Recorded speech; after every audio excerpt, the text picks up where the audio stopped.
Yo, yo, yo, yo, yo. Pookie wookie. What's up, what's up? I've been good. I've been swell. Astoundingly well.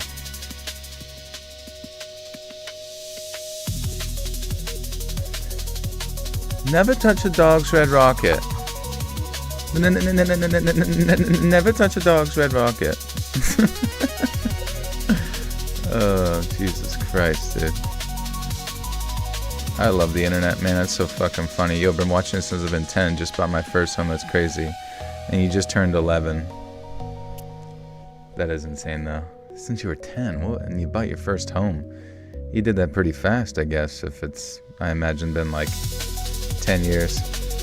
Yeah, Athena, that post was hilarious. I am terminally online. Hey, Brian, what's up, bro?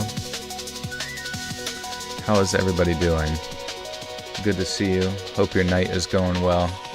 Jeremy Crow, welcome back for 53 months. Long time watch, miss be able to make the live streams. No worries, man. Yeah, I'm sorry. I've been starting a little bit earlier here, which I know is not ideal for the West Coast on the U.S. An early spark. Guys, what's new? What should I talk about for this first... What should we talk about for this first 10 minutes or so while everybody rolls in here? Has anything cool ever happened? Hunting stories remind me of Dick Cheney. What was the deal with that? Did he threaten to kill someone, or was he hunting someone? Politics. I guess if there's anything interesting in politics we could chat about. Let's get everyone maximum uncomfortable. Joe, live stream notification. Godsend, I've had been a crazy weekend. Man, Old Bill police turned up at my house on Saturday. Really? What happened? You missed my history show. Yeah, it's okay. I believe Cheney accidentally shot someone during a hunting trip. Right, but like, what do you think like the real story was? Like, what were they doing? Do you think they were hunting that guy? Live streaming during WrestleMania. I know, it's pretty sacrilege of me, honestly. Interrupting iShow speed. What about the stairs or furniture in the middle of the woods stories? You know, people talk about that, but I'm like, how many of those stories exist? Is everybody just like casually wandering into the woods and finding, you know, that would actually be a very creepy movie, finding some sort of liminal space. Can't say for legal reasons, but I'm fuming about it, bro. What are we fuming? Fuming is a very British thing to say. What is a British person fuming about today? Stairs in the middle of the woods stories are weird. Let's read, my guy. How have you been? I was in jail for a few DUIs for a year. You're ever bringing back the funny stories? Yeah, probably not, but sorry about jail. What got you in jail, my friend? Welcome back. We have cultivated a large audience of convicted felons, and I would like to welcome everyone back from their stint in the slammer. Hey, Hannah. I'm sending you my dream. Oh, you had a dream. We could read the dream real quick if you wanted. Was it a premonition of bad stuff? Not having BMTH tickets to their cyber performance. What's BMTH? Big mother thick having. Big mother thick hava. Am I into cars? I am not, no. I like them, and I wish I had all of them, but I don't know. I just never really grew up learning about cars or anything like that. Oh, Bring Me the Horizon. Okay, interesting.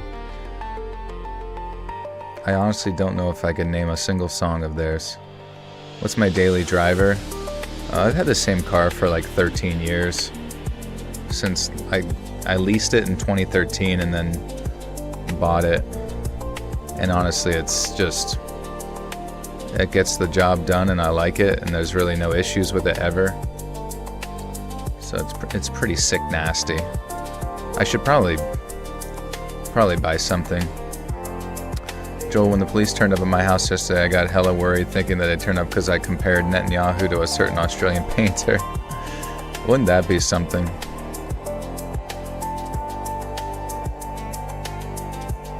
I had no idea that Netanyahu could paint. Is this loud for anybody else? What did I do for work? Well, before YouTube, I was in healthcare. I was a registered nurse, but we're no longer doing that. We're done wiping butts. We've moved on. Amy, thank you for the gifter. To Leanie, welcome Leanie. You now have access to bonus content. They're redoing their Count Your Blessing album for 20th year anniversary, performing at Beerback. Fuming, I'm not in the UK. Oh, okay. You've adopted the vernacular. Bro, I'm going to have to check out the label for the new one. Nice. I've been cracking Pokemon cards lately. That's been my thing. It's not the most impressive thing. And in fact, it's pretty addictive and a huge waste of money, sort of. But I will say the new one that they're currently on is like not...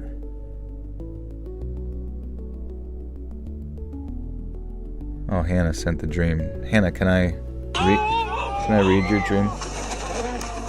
Oh, hold on. Just watching people crash their car and fatally kill people as soon as I open Instagram. Perfect. I guess it was anything crazy. Probably because... What was it?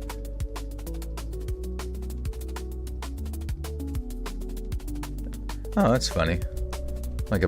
Maybe it was a premonition. Who knows? Crack is fun. What do you mean? That's true. I'm cracking Pokemon cards while smoking crack. Also, to the people who were talking about Cheney, the guy who he shot actually apologized to Cheney when Cheney should have been apologizing to him. It just makes you wonder what was the actual backstory on that. It's been so long now. You think we would have some actual leak info. What's it like living in the U.S.? Well, I think a lot of people forget that the United States is fucking massive, right? It's fucking huge. It's comprised of 6 Minecraft biomes, you know what I mean? So you're literally gonna, I live in the state of Pennsylvania, and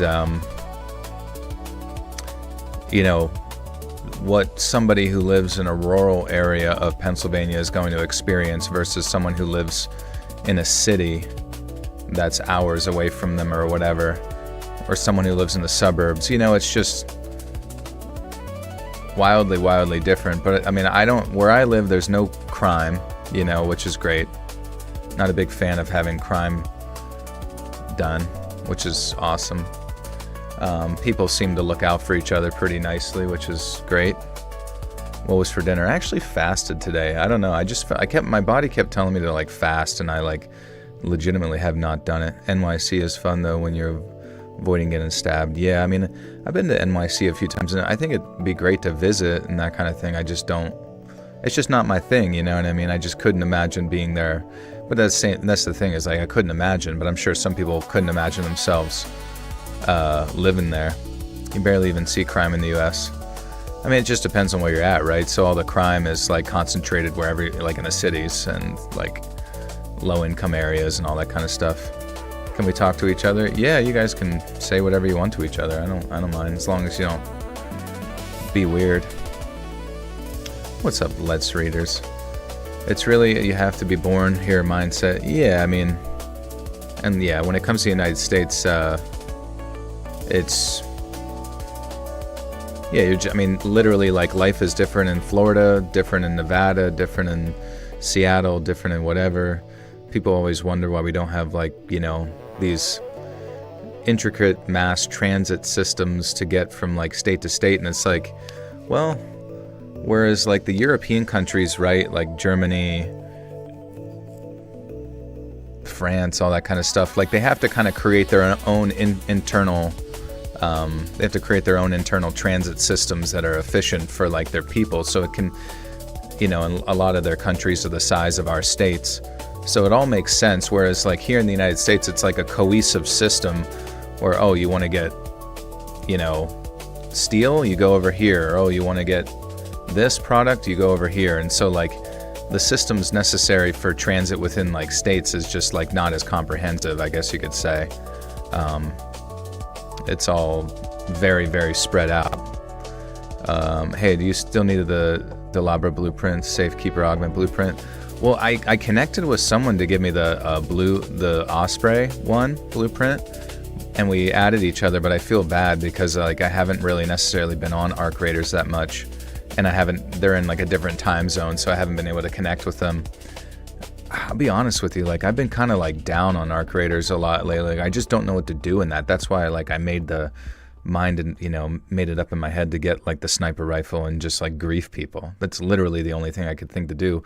Otherwise, there's no end game in that game other than just running Stella 10,000 times. I mean, I'm gonna look real quick. Does what's his name? Does Tfue even still make videos on it?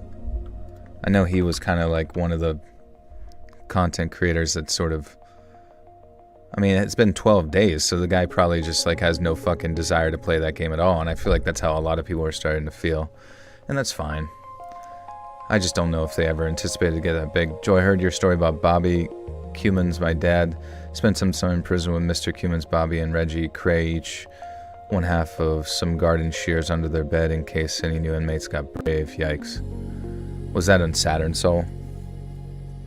I also think I like might need to like up the ante on like how things are edited on Saturn Soul, because I don't know. I'm just not sure how I'm feeling with like the motion graphics that exist. Well, it's not even really motion graphics. It's just sort of like still frames, and I don't know. Any new gym crushes or other crushes? Nah, dude, I don't even know. Being 35 and having a crush, it's like, I mean, yeah, you can go somewhere and see like infinite hot people, right? You're like, oh, you're hot, but it's like, I don't even know if I have like enough interpersonal connections with like random people to like feel that feeling anymore, if that makes sense. Come on, Joel, give us grandkids. I'm trying, bro. I'm trying. The size of us is actually incomprehensible to an English lad like me. 2 cities and maybe 10 towns, all within 20 minutes of me, which is cool. I mean, it's years and years and years, and generations and ancient of days history all packed into one area, for a long period of time. I think it's a beautiful thing. How far do you need to date a woman to tell her you're let's read? Probably like as soon as we meet, so she can tell everyone I'm a fucking bad, evil person whenever I don't marry her. So I was dating Let's Read, and he didn't marry me. He's a rapist. Reporting for Gooby, sir. I'll be in the background here and there. Best wishes and warm regards, everyone. Thank you, Justin. I'm not a bad or evil person. Okay, that's good. I appreciate that. I was worried. My favorite volumes are the Crazy X ones. I love watching them late at night. I would love to see another volume. Yeah, look into it. There's plenty of relationship stories to go around. Do gnomes need shrinks? I think they're already shrunken. Joel, what are you benching? Honestly, my chest day, dude, I'll be honest, like I had some issues with my rotator cuff like area, the labrum, right? For a while. Definitely getting better. But dude, at the Planet Fitness I went to, they have a pec deck. And if you do what the hell is it called? The fucking rear delt exercise on that. Dude, that's like the absolute best warm up for like bench I've felt in like a while. So I've just been doing a lot of bodybuilding machines for like upper body stuff. But when it comes to actually throwing weight around lately, I've just been doing like incline dumbbell stuff. And I was doing like 80s for that, which is fine. They seem to be moving pretty good. I'm not really sure if I'll ever really go back to flat bench or what the plan is for that. Any stretching tips before a show? I'm pushing almost 30. Before a show? Are you going to be mosh pitting? What are you doing? Am I watching WrestleMania? I did see iShow Speed did a front flip or some shit onto like Logan Paul, and that was pretty funny. Dude, he's like jacked, man. I wonder if he's on the sauce. I just imagine Joel being like Michael Jackson with his narration voice being fake, and he just sounds like Omni-Man or Look at what they require to match even a fraction of our power. I haven't even watched Invincible or The Boys. People say I should get back into The Boys, that it seems like they changed things up after the first 2 episodes, because, like, they were back into the politics shit, you know what I mean? And then I was at my friend's house, and we watched a little bit of the reboot of Malcolm in the Middle. God, it was just, like, so cringe, man. I mean, I'm sure some of it was funny, but it just felt so, like, just felt like a really uncomfortable show to watch. Mainly because, like, Bryan Cranston, in all of his success and glory and all this kind of respect that people have for him, he goes back to this Hal character. And Hal, I feel like, used to be kind of like an authoritative figure as, like, a father, a loving father. But now he just seems like a senile sort of... It almost just feels like I actually feel sometimes kind of embarrassed for actors and actresses to have to be on television shows. As weird as that sounds, like, just seeing them sort of, like, act like goofy and dumb as shit over and over again into your, like, 70s. I don't know. It just feels like a humiliation ritual, and I just not really vibing with it. Bro, some people in the chat are going to know you longer than your wife. Weird. Yeah, maybe. That's funny. The mom pisses me off. I don't even know, like... like, Malcolm is really annoying in it. He's just, like, constantly anxious, like he's a teenager, and he's really pissed about his family, and it's just like, bro, you're presumably, like, pushing 40 or over. Like, forgive your fucking family and move on. Whatever dumb shit he's embarrassed about, you think he would have, like, I don't know, gone to therapy or something? He should have used BetterHelp.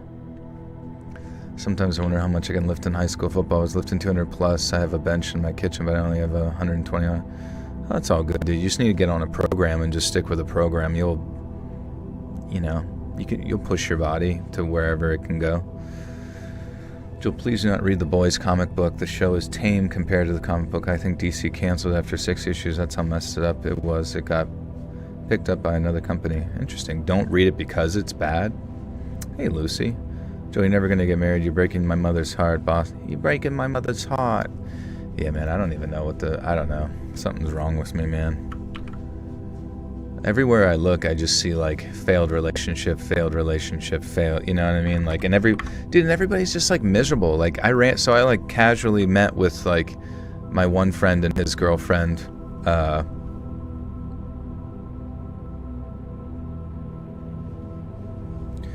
met with, like, my one friend and his girlfriend, and I'm just like, and they're just, like, at each other's throat the entire fucking time, just in, like, this really negative energy that just, just seems so unbearable to deal with all the time. Like, so much anxiety between the two of them, feeding off of each other. And then I was heading back into town after visiting them, and then my other friend and his girlfriend wanted to go for a walk and stuff. And then the same sort of situation. It was just, like, high anxiety, high tension, and I'm just like, just after you fuck somebody, you just, like, hate them forever? Like, what the fuck is this world that we exist in? Like, I would much rather just sort of exist in a peaceful state of just me than ever have to listen to someone just loathe me, you know what I mean? So much free time without kids, which is, it was fun. Like, the other day, my buddy had, like, he's kind of does, like, professional, like, CrossFit stuff, so he's like, I gotta get this workout in, can you, like, babysit my kids for, like, a couple hours, which was fine. Like, and we drove over to a town over and went to, like, a card shop because I'm, doing the Pokemon thing, and, like, the oldest boy and his little sister was, like, 3, the oldest boy was, like, 9, and we went to, the card shop, and it was actually really pleasant. I'm like, this feels, like, very, fulfilling in life, but whenever I see people who really aren't raising their kids right at all, it just seems like hell on earth. 2 friends dates in one night. It got work and one friend. Yeah, I was like hardcore third wheeling it. Me and my boyfriend been together for 6 years and we argue, but I think arguing is what makes a relationship healthy to a point. I mean, yeah, like getting it out there, but like it just seems like, and I'm not trying to be rude, but it genuinely, between the two of them, like, since obviously I'm visiting my friends, it was like my friends' girlfriends that just, like, I'm like, do you even like your guy? Like, do you literally even like your man at all? Because it's just this nonstop like anxiety or like pissed off at every little motherfucking thing they do. Every little thing they do, it's just like nitpicked or it's almost like they're using me as a way to like highlight the faults of their, experience. I don't know. It's just really uncomfortable and weird. Any tips for a narration channel? I write flash fiction and narrate channels and really growing. Flash fiction. Let me look at your channel real quick, because it's really hard to break into the narration stuff right now.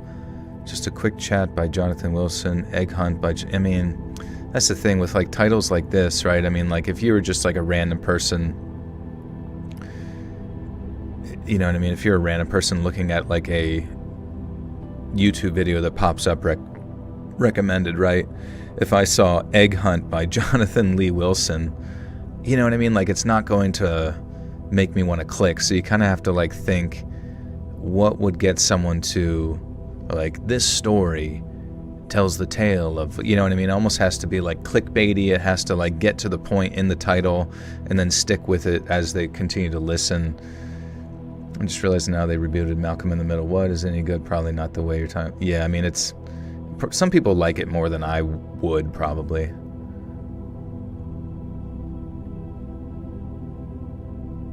How well are they being treated, I wonder. I mean, my friends are not one, like the one honestly is like a simp for a lot of his like girlfriends, and the other's just like an infinitely nice guy. So I don't know, just like at one point they were like, granted I think the first couple had taken like fucking some edibles or some shit, but it was just like the high anxiety as they were trying to like show me something as I was driving. And like, I'm driving, and it's already a little bit like subconsciously anxiety inducing while you're driving. And then the one's trying to talk to tell me to turn this way, and the other's trying to like interrupt the other one, and and then I'm just like, I like kind of like lost my patience, like, telling only, I was like, just one fucking person talk. Like, it was, I don't know, it was just such a, like, the anxiety, like when someone has a lot of anxiety, you can feel it. It gets cast upon you, and it like builds up in you as like a, an energy vampire of sorts, or absorbing their energy, and it's just like so fucking annoying. How important is financial responsibility in a partner, for example, if they are respectful, mature, talented, and attractive, but bad with money? I mean, I don't exactly know. Like, I don't want to see my, like, if they were taking my money and going it around and like pissing the money on just like fucking the stupidest shit ever, I feel like that would start to build up a degree of like resentment within myself, for sure. But I don't know, I kind of believe in a degree of like financial independence from like each other in like a weird way. Like, obviously you can look out for each other in like the family sort of thing, but then this perspective that someone can kind of just like come in because you're having sex. There's just like an immediate like exchange where, here you go, here's fucking infinite dollars, do whatever. It's the same sort of disagreement I have where like when people get divorced, it's 50-50. Like, that's fucking the dumbest shit in the world. Literally makes no sense. I found out late my husband is a happy shopper. Yeah, I think I'd want to separate finance as much as possible. I mean, at least until you kind of like get each other's direct, like if you're both like buying groceries for the house, or, you're raising a family together, like obviously there's a lot of shared responsibilities there. Like, your money is theirs, and because it's both going towards like raising a family and running a household. But if someone has like some strange addiction to jewelry or makeup or, I don't know, Pokemon cards, but it's not their money, it would be quite odd. I'm going to my first festival this weekend, and I couldn't be more excited. That's exciting. Separate bank accounts because less arguments. Right, I mean, I don't know, man. Gotta have 3 bank accounts, one for you, over them, and a joint account. That makes sense, yeah.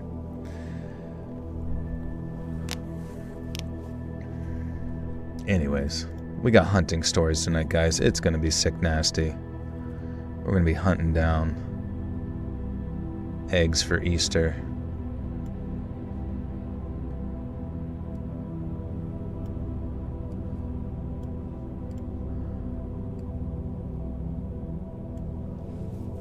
Which one would you watch? Sauron origin movie or a 3-hour-long Gandalf versus Balrog movie?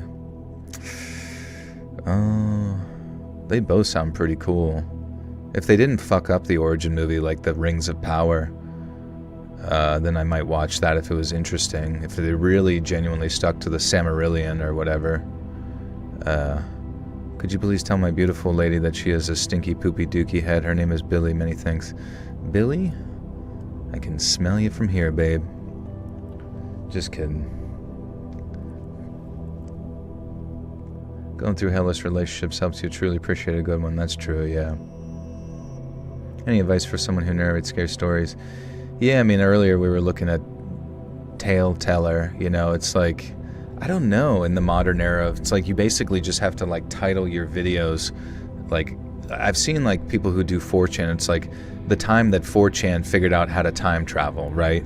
Like, you ever see those, did you ever see those videos? Or it's like the time a guy, you know, you have to have like a clickbaity title with a good thumbnail. And honestly, if you can get people to click it, you can probably get them to stick around for a little while if the content is actually interesting and matches what they clicked on. So really your number one thing is click-through rate, CTR, right? The title, thumbnail, and then from there, make sure that there's something that can like keep them engaged. Even if it's not entirely life-changing to them, they might find some sort of benefit to the video.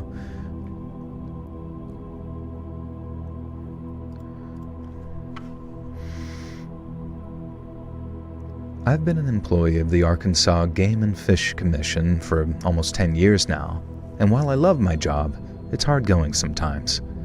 Now, to cut a long story short, we're the agency responsible for taking care of the state's wildlife, along with the various habitats that they call home. Now, it's also our job to issue licenses to hunters that we deem safe and responsible, and we handle a lot of the educational materials regarding stuff like hunting and boating safety. Now, we also run conservation programs to ensure the state's natural beauty can be enjoyed for generations to come. But it's not all rubber stamps and giving lectures to elementary school kids. There's a dark side to the job, and that dark side mostly consists of investigating hunting accidents. Our wildlife officers investigate reports of animal attacks, but also accidents like tree stand falls, and then we try to integrate what we learn into prevention programs so repeat incidents don't occur. But in more severe cases, especially those involving criminal negligence, we were very negligent. Amy, thank you for the 5 gifters to David Films, Cameo, Davy Bear, Angelar, and Rananaman. Thank you. Let the music move you. Wart.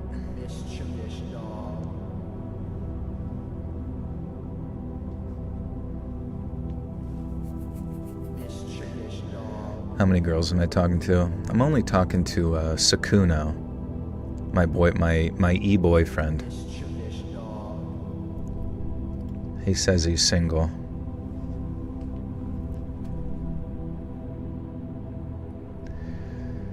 Our wildlife officers investigate reports of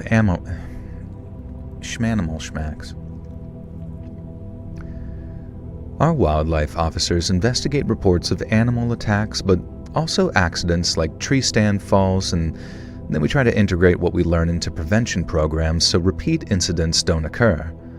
But in more severe cases, especially those involving criminal negligence, which, God forbid, result in fatalities, we coordinate with local law enforcement for more thorough probes.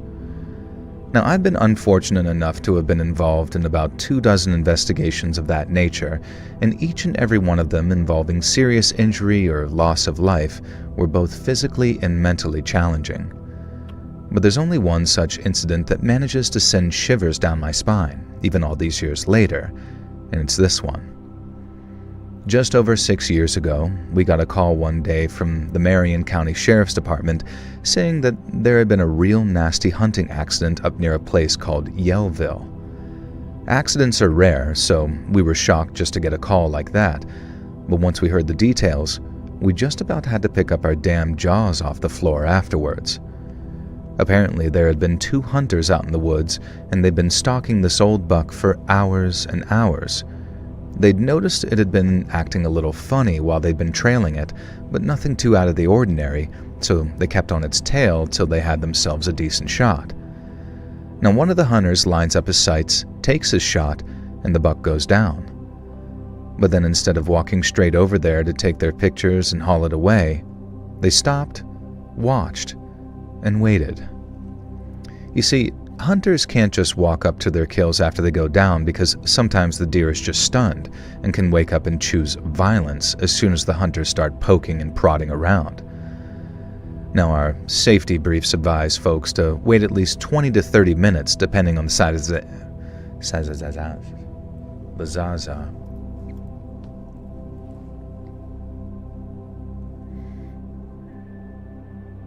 All Joel needs is Pradeep. I mean, I'll look at my cat and be like, I love you, buddy. You know what I mean? Thinking like, maybe this is it. Maybe this is my existence. Just staring at a cat and hanging out, which isn't the worst existence ever, but it probably is not the most ideal. How come there are no more mysteries and serial killers? I know, we need you, Nene, to get out there and start murdering people. JK.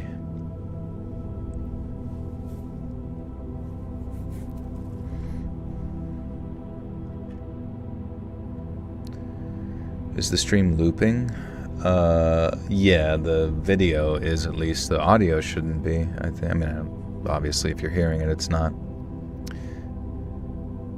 Oh, thanks, Justin.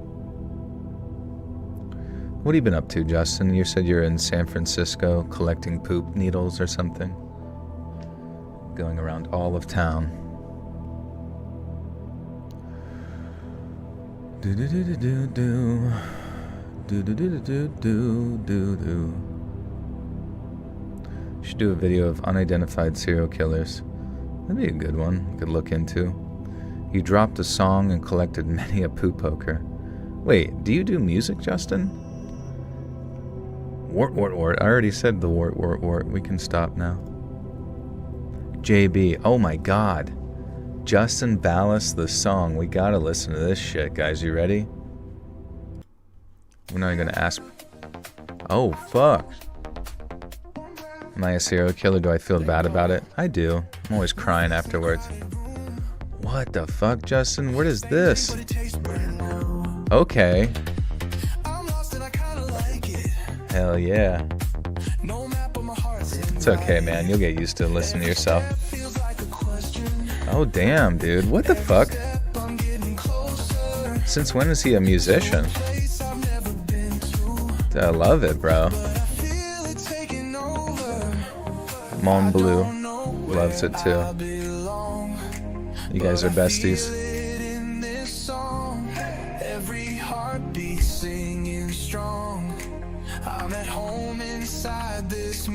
Damn, dude. This is the listen party.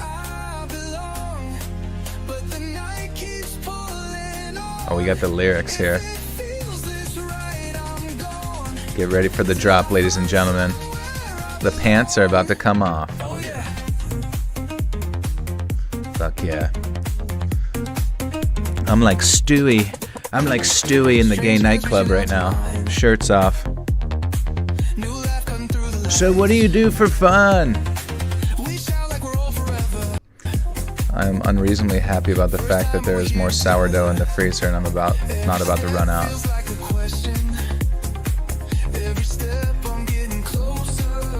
Hell yeah, bro.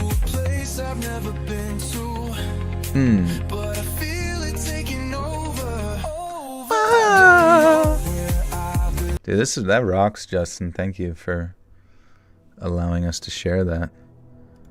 I'm gonna link it again so you guys don't miss it. Go subscribe to the #1 platinum selling artist, Justin Ballas. This is where he got his start, right here. And copy stricken. Yeah, that's where Justin went to destroy my entire channel. Not to be corny, but shouldn't you let fear keep you from experience? But you shouldn't let fear. No, I agree. I agree. It's just like so weird. It literally is just like such a fucking like tightrope walk when it comes to like modern love. The things I do for love, it's like, I mean, divorce is over 6. I mean, I don't even know if I would even consider the idea of marrying somebody, to be honest with you. Just coexisting, having a good time, and yeah. But yeah, not trying to talk negative. It is what it is, man. Yeah, and you don't want to rush it. I don't know, man.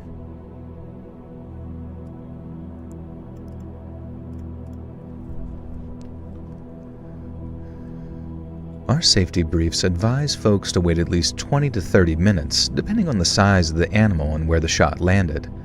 This way they can ensure their prey is passed on and won't be a threat to them during trophy pictures or transportation.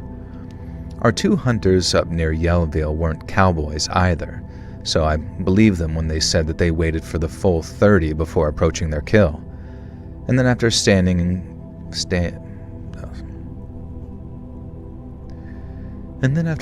over it for a minute or so and making damn sure that the thing wasn't breathing anymore, they started fixing to take some pictures.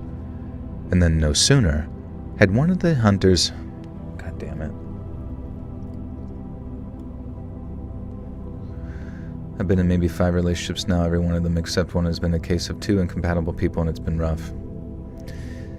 Yeah, and that's just kind of statistically how it goes, right? You know, just like 2 people who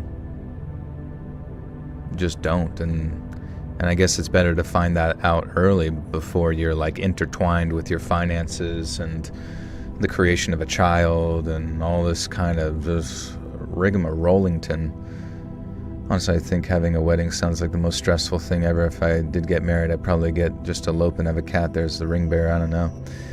Yeah, I mean, it's up to you, really, at the end of the day, and whether you want to have 7 kids. I mean, the most successful relationships I've seen appear to be the ones that are heavily integrated with like religion. As weird as that is to say, and not forcing that on anybody, but just saying, like, my friend who's in an Orthodox church, he has like 7 kids, right? And even though I see him and his wife kind of like nag each other from time to time, it's usually like in a pretty playful manner, maybe a little bit sarcastic, but never too toxic.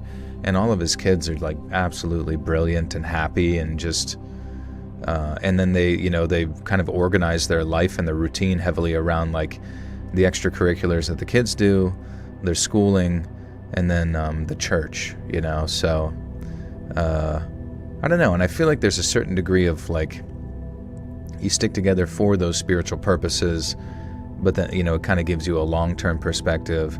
And then on top of that, it's like, you don't, I've seen so many people like, lean towards the direction of being bored and then cheating. And it's basically, you almost need like that higher power in some abstract way to like convince you that this is good for you, this person is good for you, and you don't need to go tempt your loins with something further. Currently pooping right now.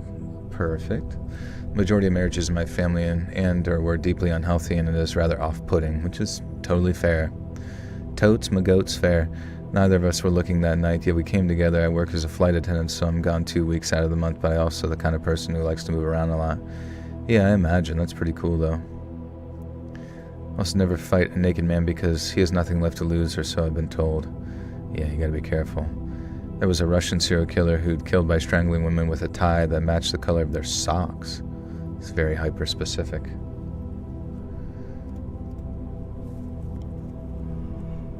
Oh, the curtains did in fact match the drapes. But then no sooner had one of the hunters kneeled down behind it, the buck that they were quite certain was dead suddenly leapt to its feet and gored the man closest to it really, really bad. Now, he suffered 3 very serious puncture wounds to his stomach and chest, and since it was all close-quarter chaos, his buddy didn't have the time or the accuracy to shoulder his rifle to try the Damn. He suffered 3 very serious puncture wounds to his stomach and chest, and since it was all close quarters chaos, his buddy didn't have the time or the accuracy to shoulder his rifle and try to put the buck down again. Luckily, the thing took off just as fast once it gored the guy to the ground, so he didn't receive any additional injuries. But unfortunately, his buddy's shot missed. Now, I never rejoice when an animal is killed. It was frustrating not getting our hands on its body so we could further analyze it and potentially figure out how it appeared to come back to life all aggressive like that.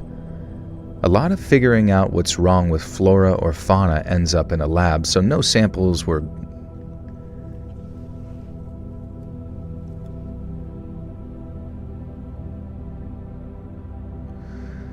It's been so many domestic killings lately, I'm good being single. Yeah, that's fair.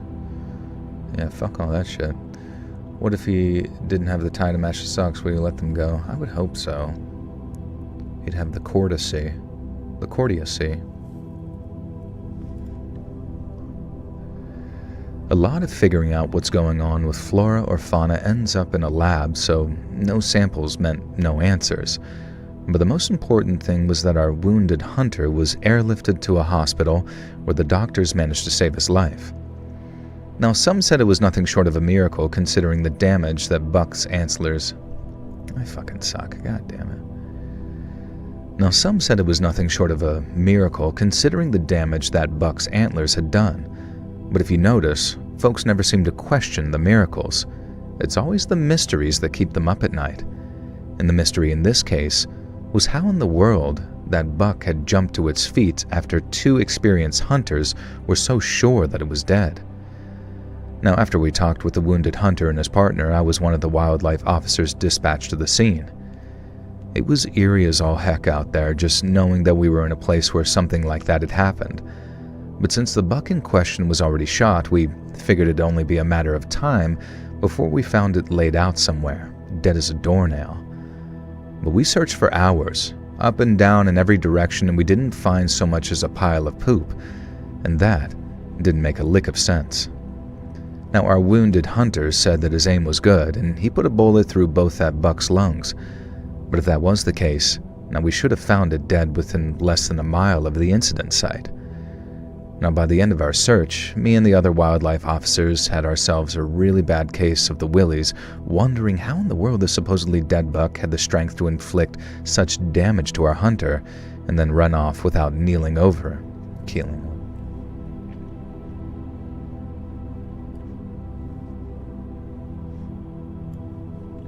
Just thinking of the news headline, Florida deer comes back to life, attacks hunter. Probably. Skinwalker. Single mom here. I used to hate being single, but I'm perfectly fine with it now. Unrelated news. I also work for a family law attorney coming up with my 11th year. I've seen some messed up stuff. Yeah, I don't even know. It's just like everywhere you go, it's just like shitty thing after shitty thing. Like even today at the diner that I went to, talking with a server, they're talking about their life. They're saying about how they got into a pretty bad car wreck, but then they extend their story by saying about how like their baby daddy, who they have 2 kids with, they're now filing for like full custody because whenever the kids were with their dad, they at one point couldn't wake their dad up, and then ended up the kids having to walk all the way to their aunt's home, and that's where she picked them up. And so anyways, it's just one of those things where you're like, damn man, you really got to just like work on yourself before, or you really got to be careful of who you select as your partner for children.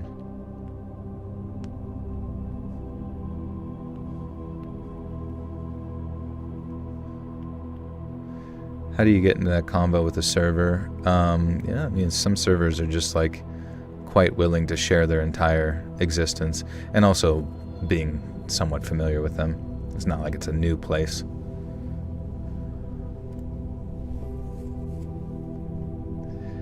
Now, by the end of our search, me and the other wildlife... God damn it.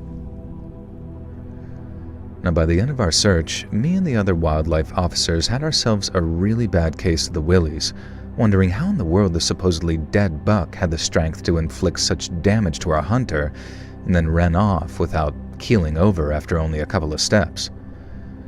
One of the tasks that we were issued after the fact was to figure out how we could incorporate lessons into our hunter education programs and habitat management strategies to hopefully help prevent similar tragedies.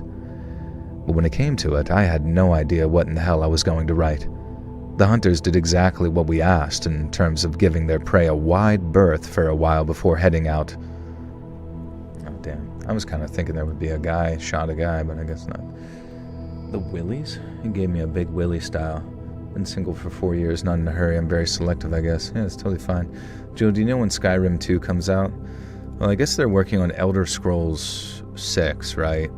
And I think it's been longer since the announcement, since the duration of time between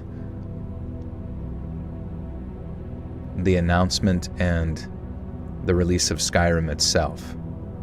So, like, I'll be honest with you, I have no faith in Bethesda after playing, well, first off, like, after they, Fallout 4 was cool, right?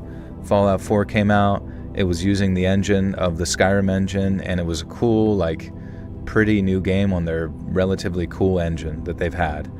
And then Fallout 76 came out, and it was just kind of, I didn't enjoy it. Some of my friends did, but it was just sort of like it was the same engine, and it was not what I was like looking forward to as far as like progress goes. But then you get to what was the most recent one where it's like a space bullshit? I forget what the fuck it is. We call it Moon Rock, and Moon Rock was not fun. It was still on the old engine, and it looked like shit and played like shit and did not look exciting. So I mean, I really just have no faith for Skyrim 2. Hey, Nightmare Files, how you doing, bro? Let's check out the channel. I haven't seen you in a while. 7 true horror stories anime. 7 true stories of survivors who got away from serial killers. 3 true. Someone was watching me, Horror says. That's interesting. Hey, one last question before I go. Can you incorporate more bag crinkling? Yeah, I haven't had a bag in a while. Been trying to get that bag and nobody will give me one. What's up, Finksy? Do you know when baseball comes out? It's hard to say, honestly.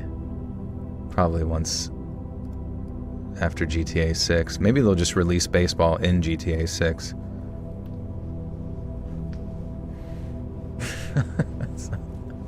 I'm so glad you remember that. That's fucking funny. The hunters did exactly what we asked in terms of giving their prey a wide berth for a while before heading over. I don't know what their obsession with, like, talking about pictures. You gotta get pictures. You gotta get pictures with the kill. Am I in GTA 6? Yeah, I'm one of the radio stations. It's just an ASMR station. What's up, Beth? The hunters did exactly what we asked in terms of giving their prey a wide berth after their kill. So apart from something akin to try not to shoot one of them, their zombie deers, there was nothing much I could say in terms of safety or prevention. All we were left with were a series of unanswered questions, and pretty damn creepy ones at that. For show. Faux show. Alright, that was story 1 of 5. Up next is a new single from Justin Balas called Tickle Thine Insides. It's called The Bill Cosby Special.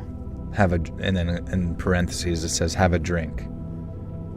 Having biscuits and gravy with scrambled eggs and sausage for dinner, nobody asked. I'm just saying, that sounds yummy.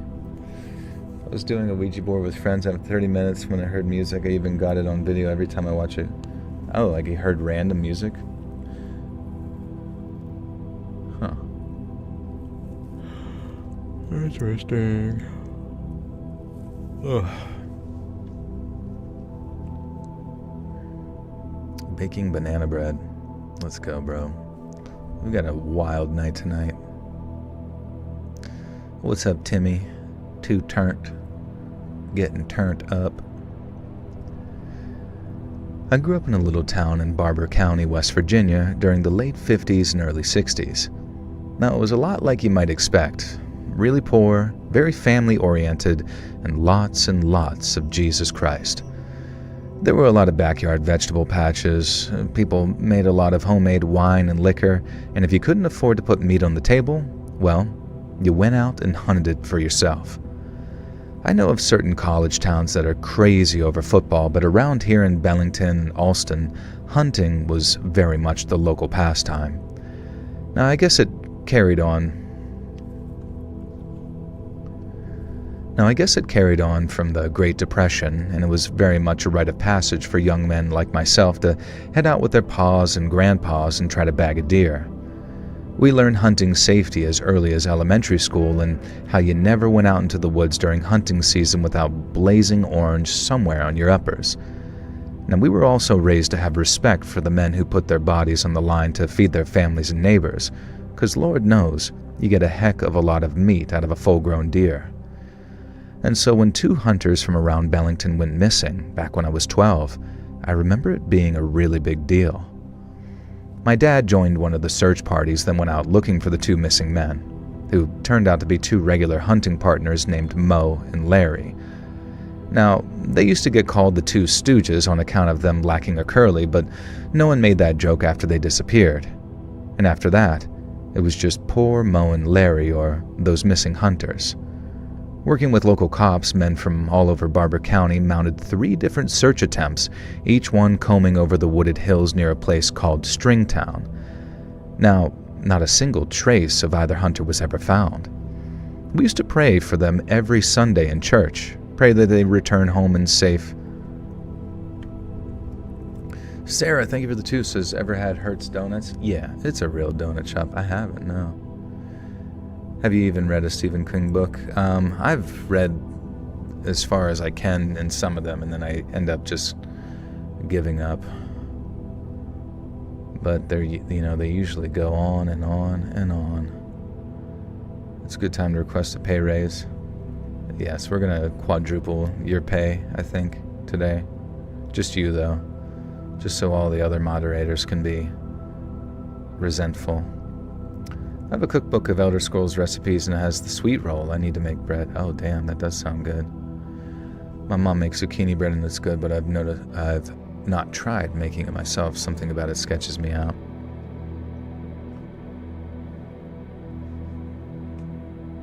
Why read Stephen King books? We can watch the movies. I mean, you're just going to miss out on so much by only watching the movies, right? There's always so much more detail. And the one thing, obviously, in books is, like, Stephen King can put, like, the thoughts that are going through a character's mind, whereas in a movie, it's like you can kind of only imply, like, their motivations based on, I guess, visual concepts. You can also, like, incorporate what they're actually thinking in their head, but it just doesn't feel very natural when you see it in, like, movie form. Like the CSA material, yeah. I mean, that one which they're referring to as, like, after they, in the book it's like, I don't even know what it, I guess it's really disturbing to describe, but basically the group of kids in their stress of trying to, like, get out of the sewers, the one girl has, like, sex with them, and they're like young kids, right? But it's weird because, like, whenever I look at that, I have to be under the assumption that the girl in the story is a sexual abuse survivor from the dad in that book. I have to assume that the dad is, like, sexually abusive, and that the only way in her mind she knows how to, like, alleviate the frustrations of men or something is through using her body to do so. And it's like, it was like an unfortunate and disgusting manner in which to, like, almost represent in a terrifying way, how she would approach that situation, which just is even more disturbing. But I guess that is horror, right? The fact that we're talking about it, that in and of itself, the fact that it's so disturbing is the definition of horror and begs a lot of questions.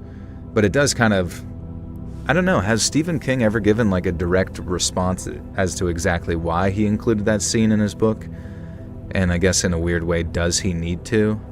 Because there are plenty of other very disturbing things that Stephen King has included in some books. Like, one of his books, he had somebody get raped by a pistol. Like, they took the pistol that they were going to shoot them with and, like, penetrated them, I think, anally or something, which is obviously another fucked up scene. But I mean, that's in an unfortunate way, I think, because we're so used to seeing horror movies,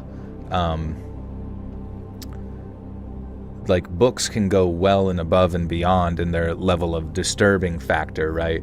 So you're obviously not going to see that kind of scene in a fucking Stephen King movie, because it's just not. So, like, when your only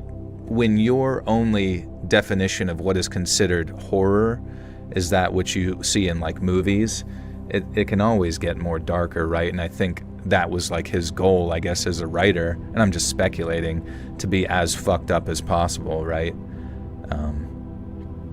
Oh yeah, it's definitively is a yikes for sure, and there are many yikeses in Stephen King writing, but I can only assume it's just the general shock value of it, that, and hence why it's, you know, making it sticks with you and stuff. He said cocaine was a factor. Oh, okay, that makes sense. Yeah, I mean, I believe he was on a pretty heavy drinking and cocaine binge, I've heard, whenever he wrote the It book. I mean, it is, what, like 1,100 pages or something. You reading feels more scarier than any book he's wrote. Maybe, I don't know. To me, it's always more scary when there is room for imagination. Oh yeah, I mean, like, obviously the Lovecraftian approach to what, you know, an ambiguous destruction, you know, interdimensional god that doesn't care about you and all that is gonna, like, carry quite a bit of weight.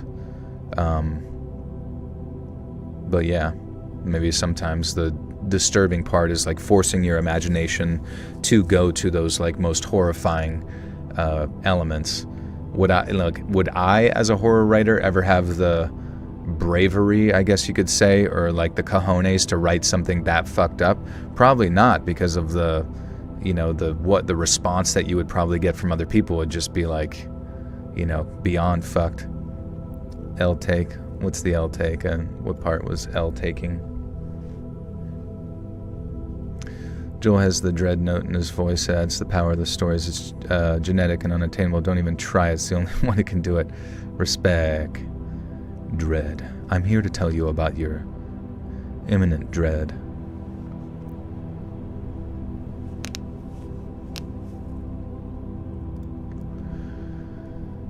We used to pray for them every Sunday in church. Pray that they'd return home and safe and sound one day, having come back from wherever they were. But after a while, folks started to accept the cold, hard truth that both Mo and Larry were probably dead. As a kid, I remember finding it all very confusing. There was no sign of what you might call foul play, which gave folks a lot of hope. And then when the searchers didn't find any bodies, people started talking like Mo and Larry were just on vacation or decided to leave town for some reason. Now, I remember why they'd do something like that, just up and leave town without telling anybody. And there were all kinds of rumors too, just nothing anybody talked about in public and nothing that fit neither. But then one day, there was suddenly a little memorial outside the church, and I saw Mo and Larry's families all dressed in black on 2 consecutive weekends. One day they were just off someplace, then the next, they were gone for good. This was many years after they went missing, and I later learned that Mo and Larry's families decided to declare them dead in absentia for legal and financial reasons, but doing that meant giving up on them and accepting that they were gone. And then, when the town finally accepted that Mo and Larry were really dead, and not just missing, it was like this whole second wave of grief that I remember much clearer on account of being older. Now, I guess it was how everyone was feeling for Mo and Larry's kids, because they left 2 widows.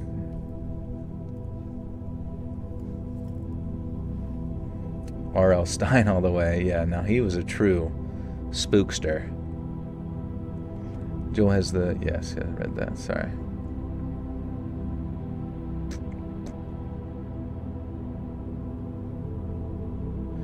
R.L. Stein is a good start for scary books, but not forever, though. No, you should... I think, honestly, just so you don't ever hear anything that's too disturbing, like a Stephen King gun rape scene, you should just only ever read R.L. Stine for your entire life.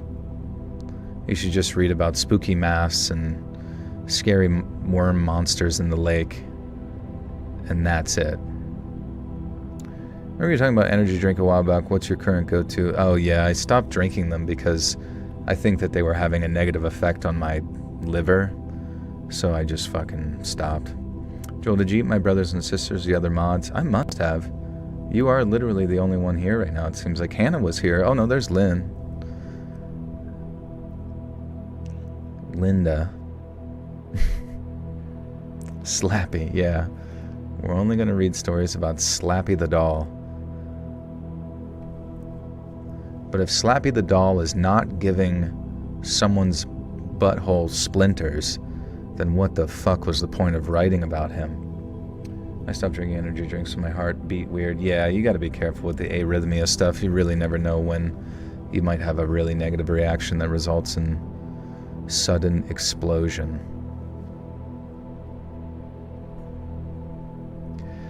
I guess it was how everyone was feeling for Mo and Larry's kids, because they left 2 widows, but 5 orphans. It twisted people up inside to see so many kids grieving like that, having all that hope ripped away from them after it kept them warm for so many years. And then people got bitter and mad and started looking for someone or something to blame. Now, it was at a town meeting when someone suggested the volunteer search teams hadn't done their jobs properly, and all hell broke loose. There was a lot of yelling back and forth, and I remember Dad switching from beer to whiskey that evening as he sat on the porch watching the night roll on. Now, he was talking to just about anyone who'd listen, and he told me all about how there was something off about the search that he went on, how Mo and Larry should have been boots on the ground, but how... Wait, what? But how it was like they just... Oh.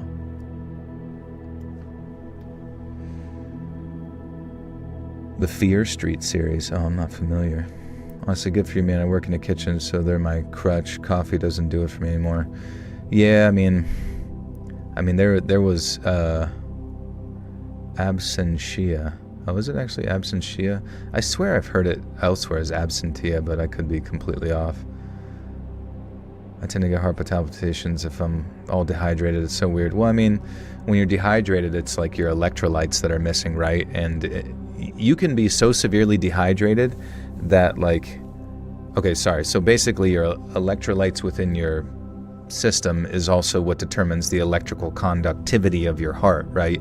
The electrical conductivity of your muscles, hence why there's like the concept of like cramps. Whenever the electrolytes are off balance, muscles can cramp up and it's really bad, and that's why you want to stay hydrated with like a good amount of water and sodium, potassium, blah blah blah. Yeah, coconut water's got a lot of potassium, some sodium in it, etc. But yeah, so like whenever you're dehydrated and you're drinking energy drinks which dehydrate you further, you're basically like robbing your heart of that, because it's a muscle, right, of those electrolytes. And if your electrolytes are not in balance, it can literally cause an arrhythmia that can cause like, basically a heart hiccup, and then you could die from that, briefly not getting oxygen to the rest of either your brain or whatever. I know how it works, don't I? Just seem to be weirdly prone to it despite drinking plus included electrolytes.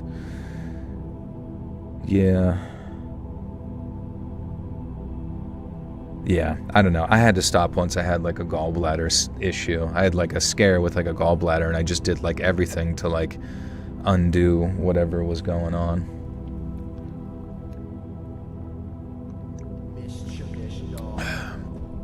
You just sprinkle some salt in plain water. Yeah, I hear like just a little bit of Himalayan salt in like water is totally fine as well. Love from Wales, thank you. We always love a good Welshman. Lynn, welcome back for 44 months. I'm in mega stress mode, having to find a new place in 6 weeks. There have been lots of tears, but I know it's going to be worth it in the end. Send hugs. Absolutely. I'm sure you'll find a nice spot.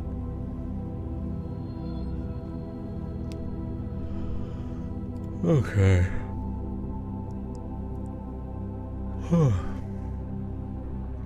He was talking about just... God damn it.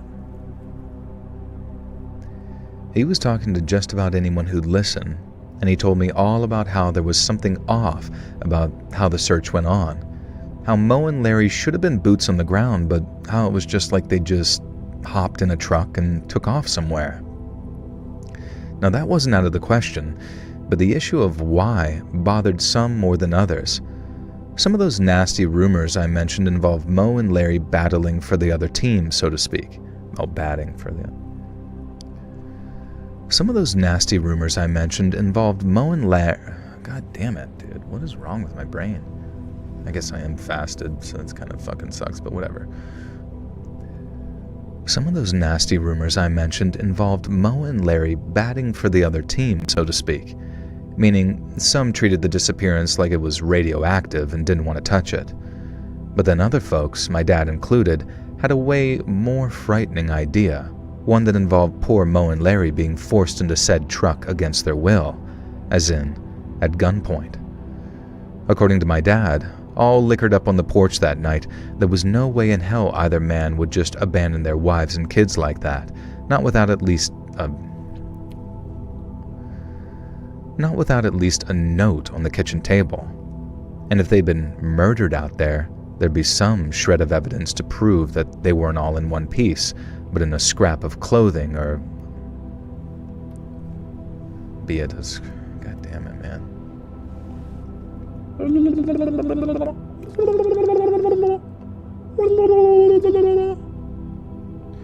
Good luck finding a new place. I had to go through something similar recently. I think it's okay to go somewhere a little cheaper, unideal temporarily while you find...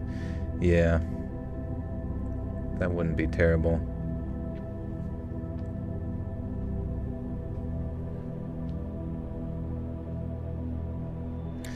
Have you heard of the quartering controversy?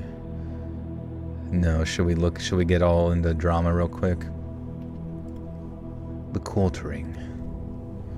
What is the controversy about the quartering? I mean, he's a political guy, right? So he's just... Jeremy Hambley, the quartering. Below...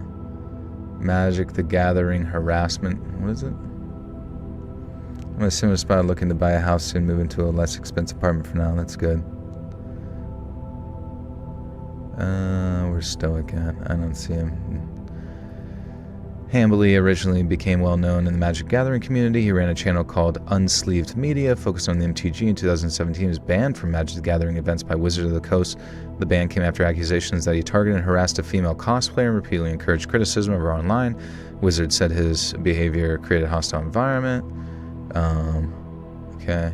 Culture war, YouTube content, blah, blah, blah. Twitter, social media. He also had been several controversies for posts on Twitter. The PP in the basement viral clip, one of the most widely shared clips online, came from a live stream where Hambley joked about urinating in his basement floor drain during a stream instead of going upstairs. Whatever. He is a drunkard, simp, and just a shameless grifter at this point, to be honest. That's fair. Would you ever be interested in being the reader of a book I'm writing? Probably not, just because it would probably require a lot of time, right? And I just don't know if I would have the time to kind of do that kind of stuff. But I do appreciate the thought. What's your book about?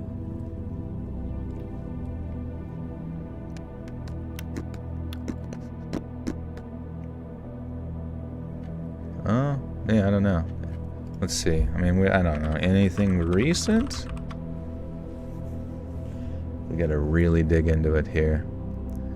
You're not busy. Fuck you. I can do whatever I want with my time.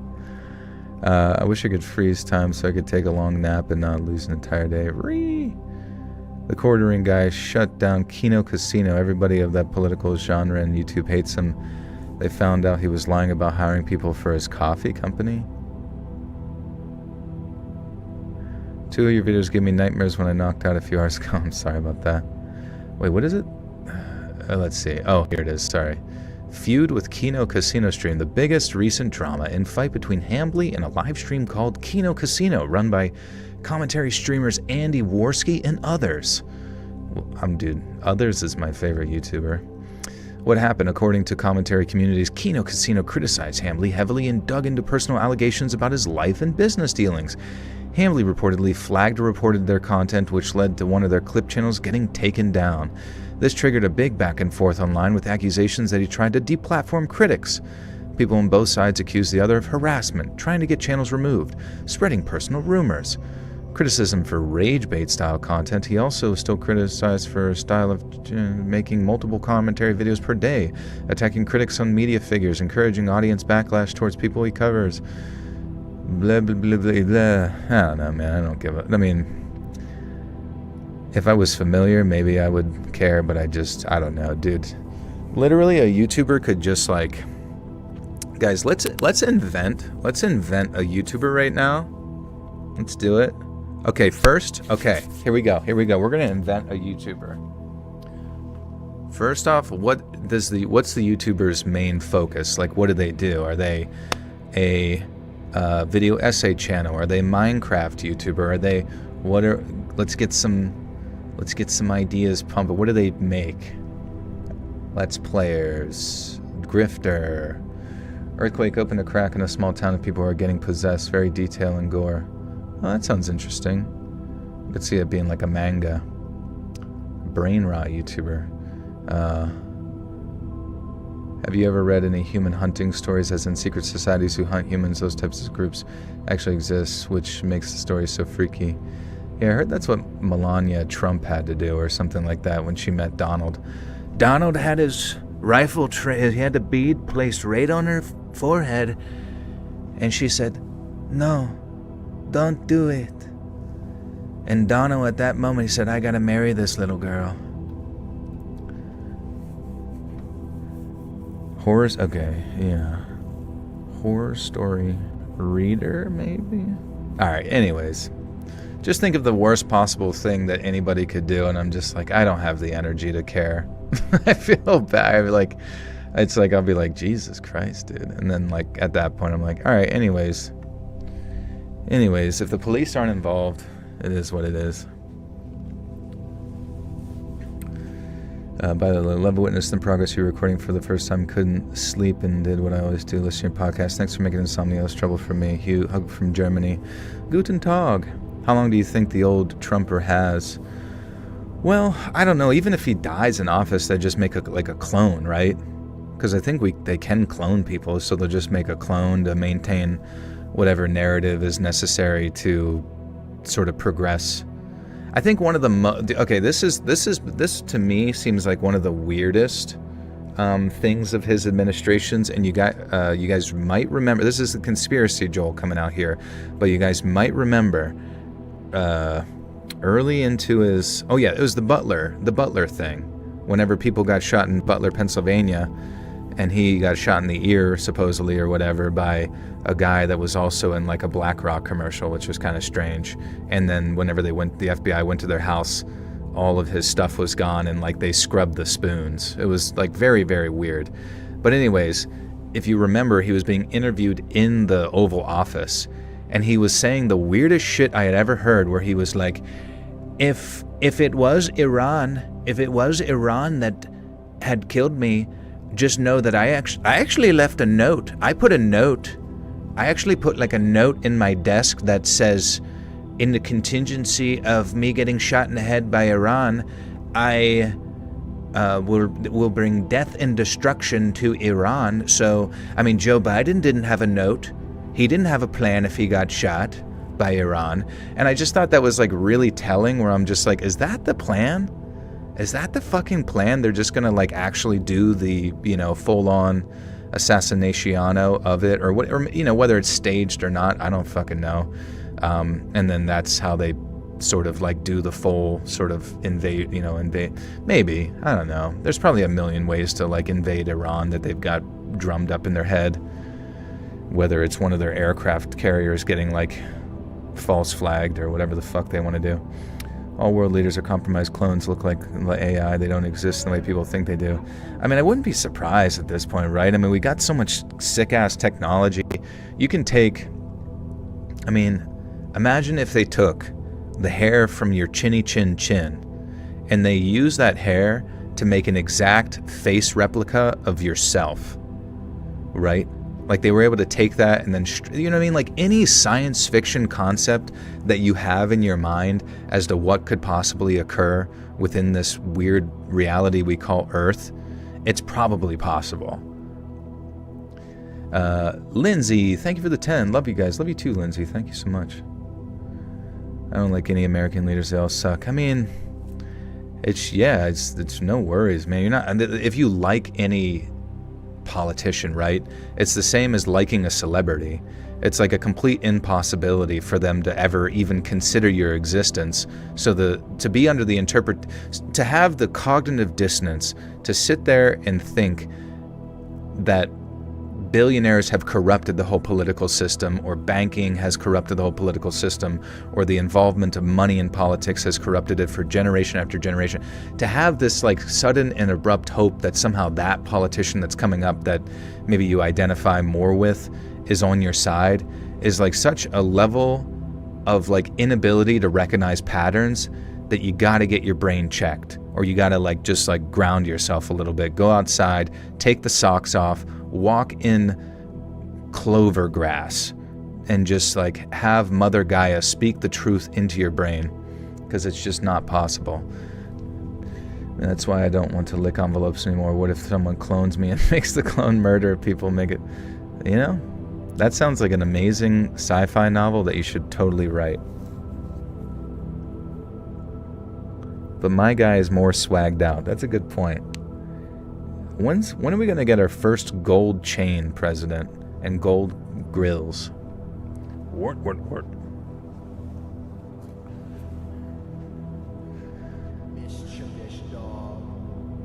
Joel the Broel. Hey Cinda, welcome to the Buttersock Call. You now have access to bonus content. Politicians around the world are bad. The U.S. isn't. Special politicians have been the same since the Romans. Yeah, I mean, it's just, I don't know. You kind of have to like invent a new political system in your head that doesn't like centralize power. Is that possible? Is it possible that like every piece of legislation that goes through can be somehow only generated? Like if you could, like how cool would it be if with your tax dollars that you pay thousands every year, right, for however much you make, how cool would it be if you could just like specifically decide where your tax dollars get allocated to, you know, based on government programs that get presented by said candidate or whatever?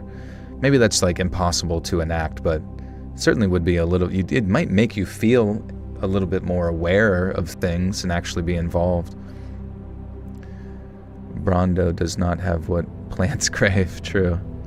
You should do a documentary on the Russian sleep experiment. I do have a video about it, which is kind of similar to it. I pay taxes. Dude, I have to pay so many fucking taxes. It's so goddamn annoying. And every time I write those checks that go to the local, state, and federal, I literally would have a better experience if I could just like take all the money out, put it in a big pile, piss on it, and then light it on fire. I feel like it would be more appropriately distributed that way.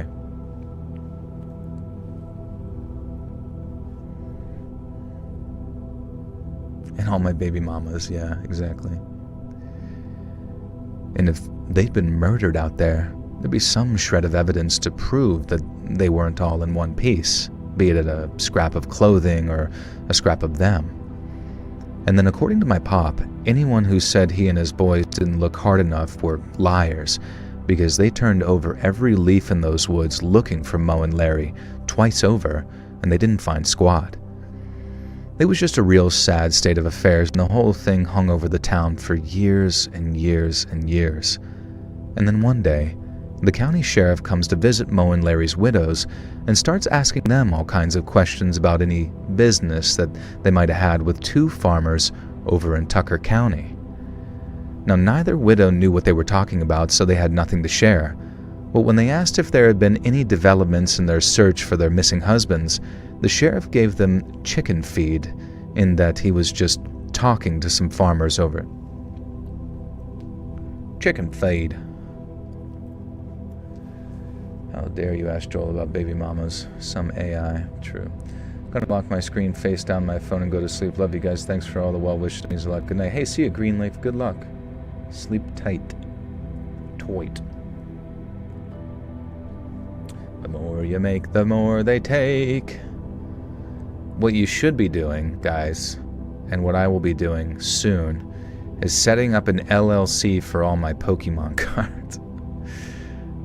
I mean, when are we gonna, like, dude, I want to just, like, find out about the world's biggest fraudulent scam that is Pokemon cards and the Pokemon card, you know, economy.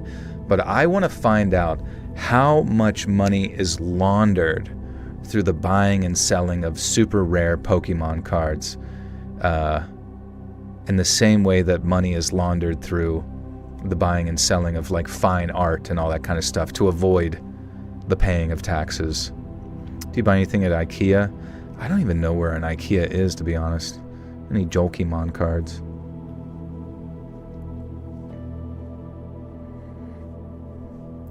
You've been doing really well in opening super rare valuable cards. I'm so good at it, bro. Of course, the newest one, I think it's called... What is the newest set that's... Newest Pokemon set? Not the perfect... Or no, yeah. Perfect Order is out right now. But then there's a new one coming out in May, I guess. And the Perfect Order ones kind of suck. Has anybody opened any Perfect Order cards? I swear I've gotten so many, like, goddamn repeats. And they're not that exciting. What's up, Illusion? Trivia question of the night, no Googling. When two vowels go walking, the first one does the talk, and it usually says what? This is a trivia question or a riddle? When two vowels go walking, and the first one does the talking, it usually says what? Ooh, ovaries. I don't know. Two vowels are walking, so it's like you're rolling. I can Google? I don't want to Google. Maybe somebody can guess it and it'll make sense. You pulled a Sir Jacinth. Let's see this. A Sir... Oh, yeah, dude. I got two of the Jacinths. That's what's... Yeah, I got two of those Jacinth cards. Which, like... I could see that being valuable down the road. But, I don't know. It's just kind of like, whatever. IOU. Jacinth card. TCG, maybe? I don't even know. Let's see real quick. What am I doing, dude? I'm clicking every wrong thing ever. It's like $33. But maybe one day it'll be worth a lot more. Who knows? 6, 7. Do you ever wonder if Pokemon ever assaulted anyone? Probably Mr. Mime has many sexual assault cases against him. Still can't... Dude, what the fuck is Mr. Mime? Like, actually, what the fuck is Mr. Mime? Like, just like some strange... Like, I just imagine it's like a man trapped in some, like, body. Just like, Mr. Mime. But it's just, like, so odd. Like, is he a monkey? Is he a hominid? You know what I mean? Have you pulled a Jolteon? It's the thunder form of Eevee. I do have a few of those, yeah.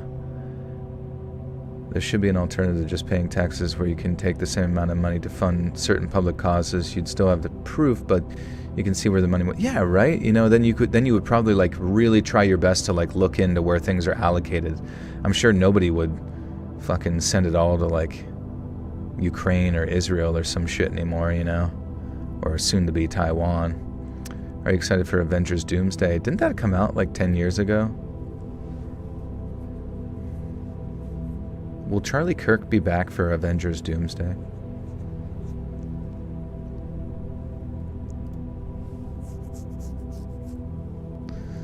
Lonely fans. That's funny.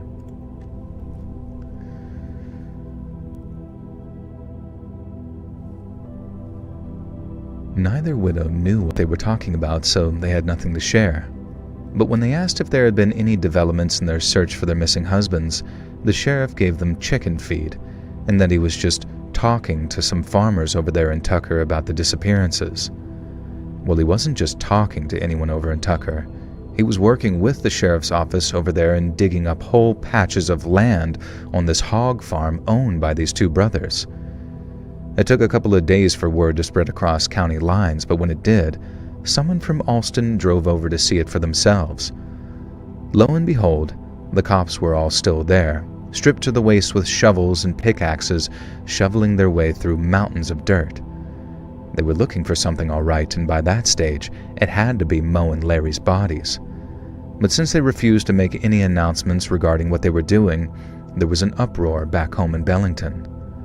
Folks wanted to know what the hell they were doing out there, digging up some hog farm, or more specifically, what kind of tip-off they'd received that led them to put all that work into digging the place up. If radio silence for weeks on end, it was radio silence. You don't need any more Pokemon, we have Squirter at home. And then Squirter at home is just like a hose.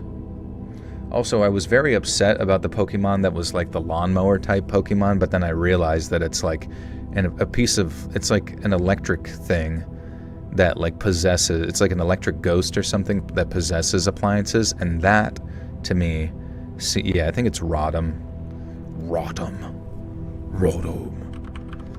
Yeah, I thought Rotom was like, I didn't realize that Rotom took on different forms.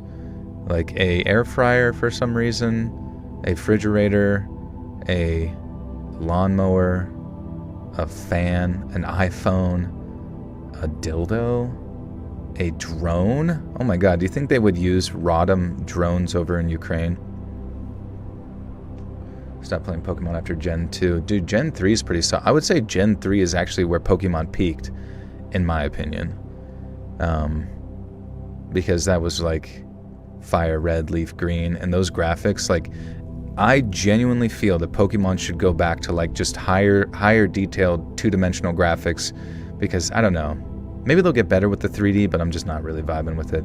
Did you ever watch Digimon? I used to love watch. I did watch a lot of Digimon. I just can't remember any of it, and it was just like more. I watched a shit ton of Pokemans. Pokemon.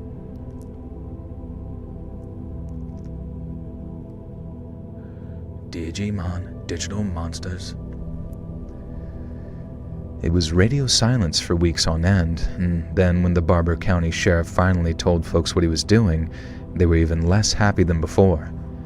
He said it was some kind of anonymous tip-off and that the whole dig had amounted to nothing, but people didn't believe a word of it. They didn't believe that they'd dig up a whole farm based on nothing but a tip. But the cops wouldn't budge. They said that there was nothing more to be done regarding that avenue of investigation, and there would be more updates as and when they rolled in. But there were no updates, there was no news, and neither Mo nor Larry, bodies or otherwise, were ever found.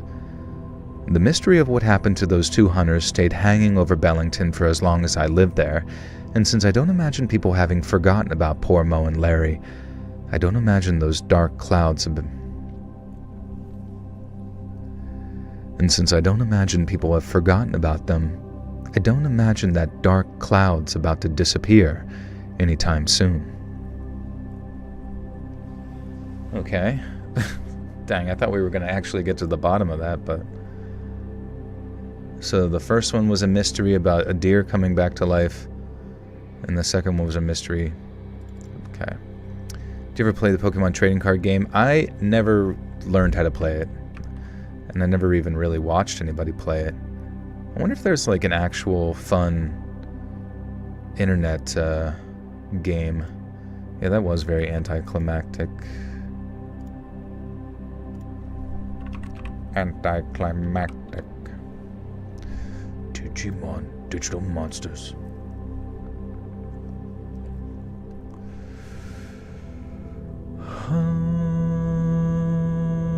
Would you ever take a social dance class to meet new people? I probably should, honestly. Legend says Mo and Leonard are still kissing in the woods to this day. Can I add that? I should, probably. Add some levity. Joel, stop this song. It's attacking my hippocampus. Which song? The one that you made? Or the Digital Monsters song? Oh, okay, sorry. It's my new vocal stem. It's my new vocal stem. I fucking hate that. Like, whenever I was on the walk with... never mind. Didn't matter. What's up, AXG? What's up, Decay? Hello, friends. In what was very much a spur-of-the-moment decision, I decided to join the British Army when I was 18. I'd fallen in with a bad group of lads back home, and after almost dying on the road one night while we were all drunk, I knew something had to change. Now, the Army should have given my dad a recruitment bounty because it was him that talked me into it. I could learn some discipline, get fit, earn a wage, and shoot a few guns while I was at it.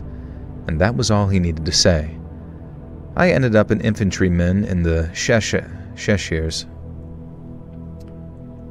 Your friend's girlfriend said, yeah, I was like on a walk with them, and like my friend, just like many friends, like inside jokes might pop out, or someone might say something funny, or I don't even know. Like, he said something that was comedic based on what was previously said, and then she said, it's like, you're like vocal stimming. You're like vocal stimming. It's like, do we have to fucking define comedy? Do we have to like put a label on just being a fucking silly goose, this fucking vocal stimming? Does everything need to be analyzed and categorized and shoved into a fucking, compartment in a goddamn manila folder to be made sense of? No. We're just a bunch of retards making noises out of our mouth. Just allow it to happen. You're doing a disorder, yeah. Just like, holy fuck. Like, people just want to fucking throw you into a loony bin at any chance. My vocal stems are Tim Robinson quotes, I'm going to lose all the friends I still have. No, it's fine. I do it all the time with it. What's the one thing? He's like, it was funny, and I'd be like, is it funny because she's alone?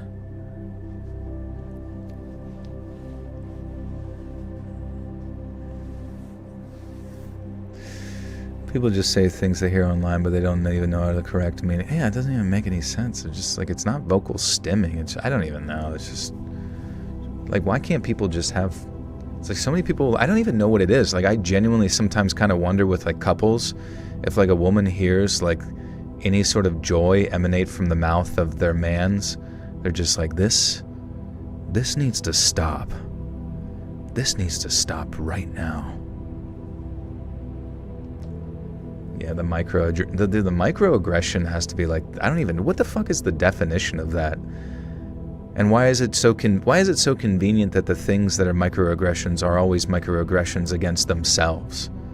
Like, how fucking convenient. Actually, anybody ever telling me the fucking truth is a microaggression?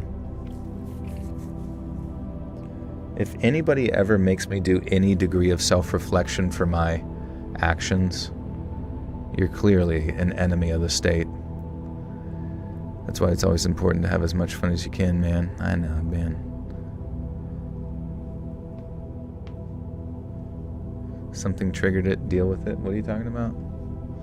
Why am I getting so wound up? That's what I do, bro. You get wound up. And I'm not even wound up. I feel like I'm just commenting on things I see in the existence of reality. Guys, if I bitch about something, don't tell me to deal with it. What does that even mean? Joel, please shut up and never give an opinion on anything ever again. You got it. In fact, to avoid ever having to inconvenience your ears, I'm never streaming again. The channel is shut down. I hate it when my partner's happier than me. That has to be fixed ASAP. Yeah, you have to hit him with a hammer, dude. I'm stimming. I'm microaggressing. I'm sick of you being a human person with thoughts and feelings. I know, it's fucked. It's fucking strange. My Wi-Fi's been down since Friday. Tomorrow the technicians will like come and fix it. Thank God. I might just need to unplug it and re-plug it in. I ended up an infantryman in the Cheshires.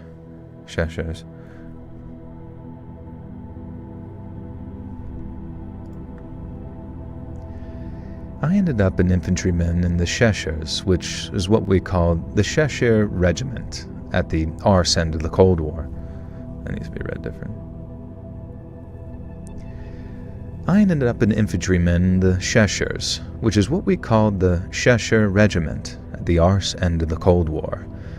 It was all Russia, Russia, Russia back then, so not much has changed, I suppose. But then the USSR fell apart, and suddenly, we had no one to fight. Things were looking up, and for young soldiers like myself, it seemed like we'd be spending the rest of our careers in peacetime. But then, not even a year after the USSR went tits up, another Eastern European country decided to crap the bed, and this time, it was Yugoslavia. Now, long story short, Yugoslavia was a country made up of people who hated each other's guts, and the only thing keeping a lid on it all was a dictatorship. But then when that fell apart, everything kicked off. There were massacres, sieges, bombings, you name it. And then the UN decided a peacekeeping force should go in to stop it, and that's how we ended up in a place called Sarajevo. We're going to put that into...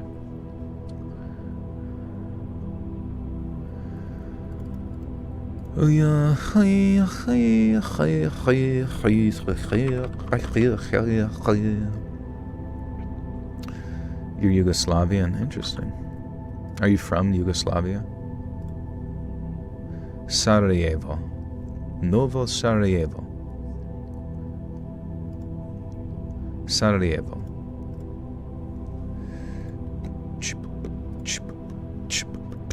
Boo. What? Hester, what do you want, bro? What do you want? I don't know what it is when someone's mad at me in chat, but they can't like articulate exactly what it is. It's like so hard for my brain to differentiate if they're like trolling or if they're stupid or Hester the Pester. Maybe it's just a troll. That's just fine. I do like trolls. I really do. But it's like there's a few that I'm just like unable to like make sense of in my head. Oh, it's Babes. What's up, Babes? What's new with you? Billy Strings broke his leg last night skateboarding between the end of the show and before coming out of the encore. Oh, damn. Sorry. More of a goblin. There were massacres, sieges, bombings, you name it. And then the UN decided a peacekeeping force should go in to stop it, and that's how we ended up in a place called Sarajevo. Being the biggest city in all of Bosnia, it had the highest concentration of people in the whole country living there, and when the war kicked off, it was immediately surrounded by Serbian forces. They tried to take the city, but the Serb assault force was massively outnumbered by the Bosnian defenders, so the assault failed. And that's when the siege started, and it didn't let up for almost 4 years. By the time we arrived, Sarajevo was one of the most dangerous places on planet Earth. There were rocket and mortar barrages, both incoming and outgoing, sniper duels between Serbs and Bosnians, and sometimes both water and power would be shut off for weeks at a time, which made the city smell like an unwashed arse in the summer. It was hell on earth, and it was impossible for your heart not to break for the civilians forced to live there. People lost family every single day, like when the Serbs sent a single 120mm mortar shell into a crowded marketplace one day. More than 200 people were either hurt or killed just from that one little shell, and the Serbs did it on purpose. Their snipers had the same strategy and didn't restrict themselves to uniformed soldiers or even armed civilians. If they could see you, you were fair game, and I'll never ever forget watching a Serb sniper gun down this lone elderly woman as she tried to cross the street one day. The shelling was horrendously scary, but the Serbs were using old Soviet kits, so for the most part, it wasn't very accurate. But the thing we really worried about were the snipers, especially the good ones.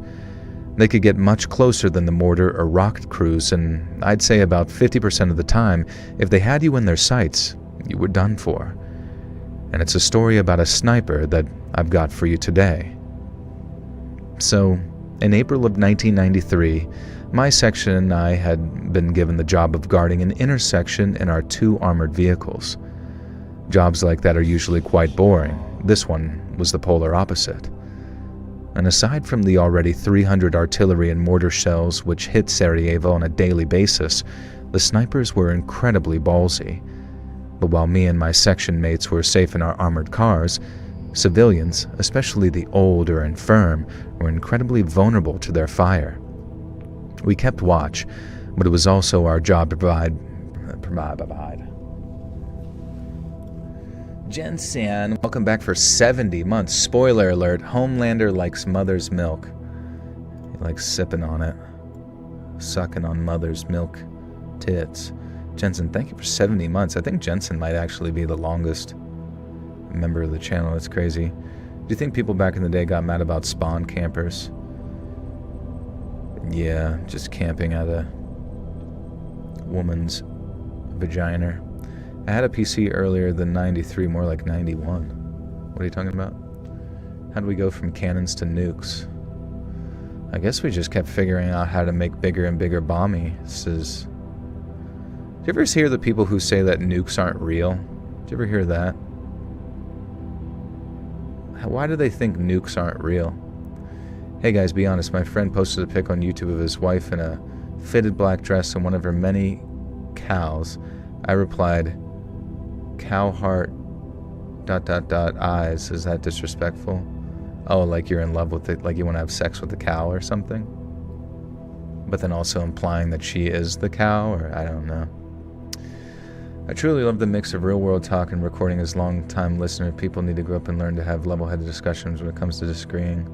I think it's totally fair. I mean, it really comes down to the energy of the host. Like, I try to, like, maintain a degree of, like, level-headed energy, I guess because, you know, me being right isn't, like, my entire identity. Like, there's a lot of, like, political streamers who just, like, their entire identity is being, like, exactly correct in their mind, and any sort of, like, deviation from them being correct is, like, basically challenging their power. And if they feel like their identity and power is challenged, then they have, like, a meltdown like a child. And it's, like, really fucking embarrassing, honestly. And usually they divert to just, like, derailing the conversation, calling somebody racist or whatever ism under the sun. Because Hiroshima was actually a coordinated firebombing. The idea of nukes are a scare tactic used to instill fear. You really think so? Like, you just, I mean, is radiation real? Would you say radiation would be real based on that theory? Because, I don't know, it just seems strange. You get turned on all the time. It's a medical condition. It's kind of cool, I guess. I graduated from Puck University. Puck U is a good uni. Interesting. Anybody who will not accept their capacity to be wrong is deeply unintelligent. Right, because I mean, like, just think about it. It's actually a good thing to be wrong about something, because then you get to learn something new, right? About what the truth of the matter is, perhaps. Or at least you can move towards a direction of, like, expanding one's mind. Dude, people who are eating babies and no one does anything. That's, yeah. I mean, that is kind of strange. Like, we really have collectively in some ways moved past the, like, we're right back to, like, the sort of culture war divisionary stuff. And it's almost like everyone kind of ignores the Epstein class. Like, nobody is really sitting there wondering if, like, characters like Epstein exist en masse in coordination with, like, banking and intelligence apparatuses to, like, control the whole political system. Like, no one wonders that anymore now, even though that was, like, essentially, like, one of the biggest indicators that you could probably pull from the Epstein discussion. Eat ass, not babies. Yeah, I put that on a shirt with Epstein's face. Hey, ask Japan, nukes are realsies. I mean, they seem to think it is. I mean, I don't know, bro. How do you, like, how would you be able to, like, convince, I could see convincing people in the United States that it was just firebombing, but how do you convince the Japanese government that there were no nukes or whatever? Thoughts on facial hair? It's pretty cool, I guess. I have quite a bit of it.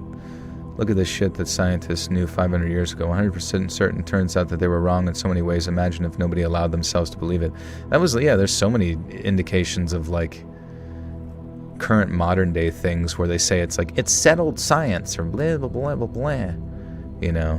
And it's like, I'm pretty sure, like, that's not what science is. Like, you have to be, you know, capable of having an ever-evolving conversation that may have new information to be implemented, it's just... And if they're sitting there trying to tell you that there's only like one unilateral way to think about something, it's clearly some degree of like a psychological operation that's being forced upon you, you know what I mean? So there's somewhat logical argument to nukes aren't real in the 2020s. What about the 2020s? Where's the asteroid? The thing is, like, you might not actually need to worry about an asteroid taking out Earth. I've been hearing things about the polar, like the poles are shifting, and then they start to increase. They start to increase their shifting speed until it eventually ramps up to such a degree that it's just like a complete shift. And whenever I guess that happens, it creates, sort of like that movie 2012 type shit. Hey Daniela, what's up? I think you stick your head out the window when you ride a car. That would be fun. I'm like a dog.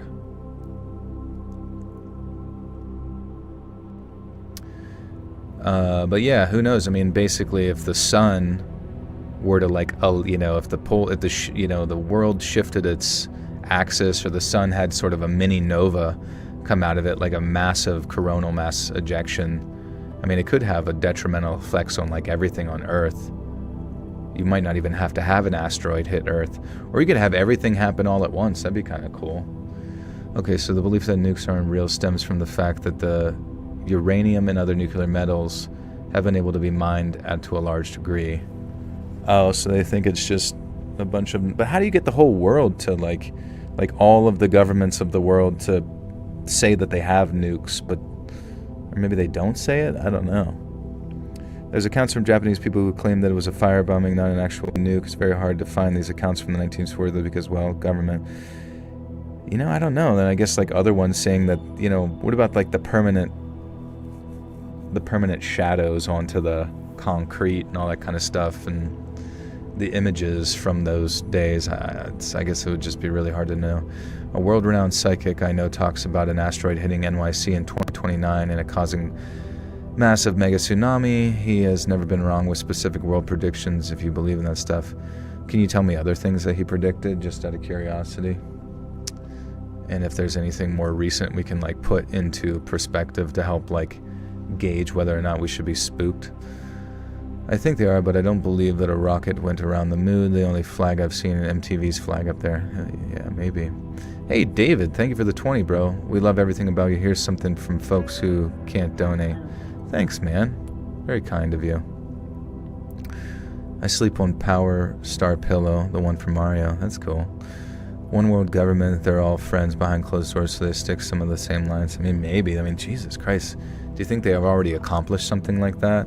Like a complete takeover of the entire world, and now you're just trying to keep the show going like it's not?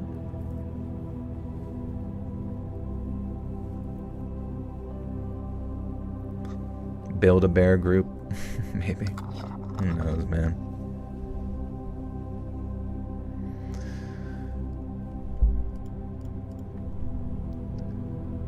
We kept watch, but it was also our job to provide mobile cover to civilians should they come under fire. Then, if possible, and without undue danger to innocent life, we would return fire until the incoming ceased and the snipers fled. Where we were stationed, we managed to identify 4 different snipers based on the location of their firing points and the caliber of ammunition they used. It wasn't a foolproof method, like they didn't shoot at us and we'd be like, oh, that's Dave. But we could usually figure it out pretty quickly. So when one day we had someone open up on us from a brand new firing point in a derelict high-rise, we reckoned that a brand new player had joined the game. And he must have been brand new because his shooting was shite. The first time this new sniper shot at us, we didn't think it actually was directed at us. It wasn't until the second shot landed a bit closer that we realized that we were the target. We did our usual thing and returned fire after identifying the fire point. Now, all it took was a bit of machine gun fire and then our checkpoint went quiet again. The next day, the same thing happened again, and we got shot at from the same place, and the shots were so inaccurate that we honestly felt embarrassed for whoever was up there pulling the trigger. But then the third day, the snipers started targeting civilians and not just our armored cars. So with one of us providing cover, the other car rushed off towards what turned out to be the derelict apartment building to flush out that sniper. Now, I was with the car who stayed back to provide cover. Also, is this hunting? Is this just human hunting? I guess it's nothing to do with hunting, but I guess it's human hunting, so whatever. Thank the editors. You can thank the editors for this one. I mean, war stories are... Predicted COVID as a small example and was adamant about it. He predicted so many other spooky ones. It's wild, actually. Damn.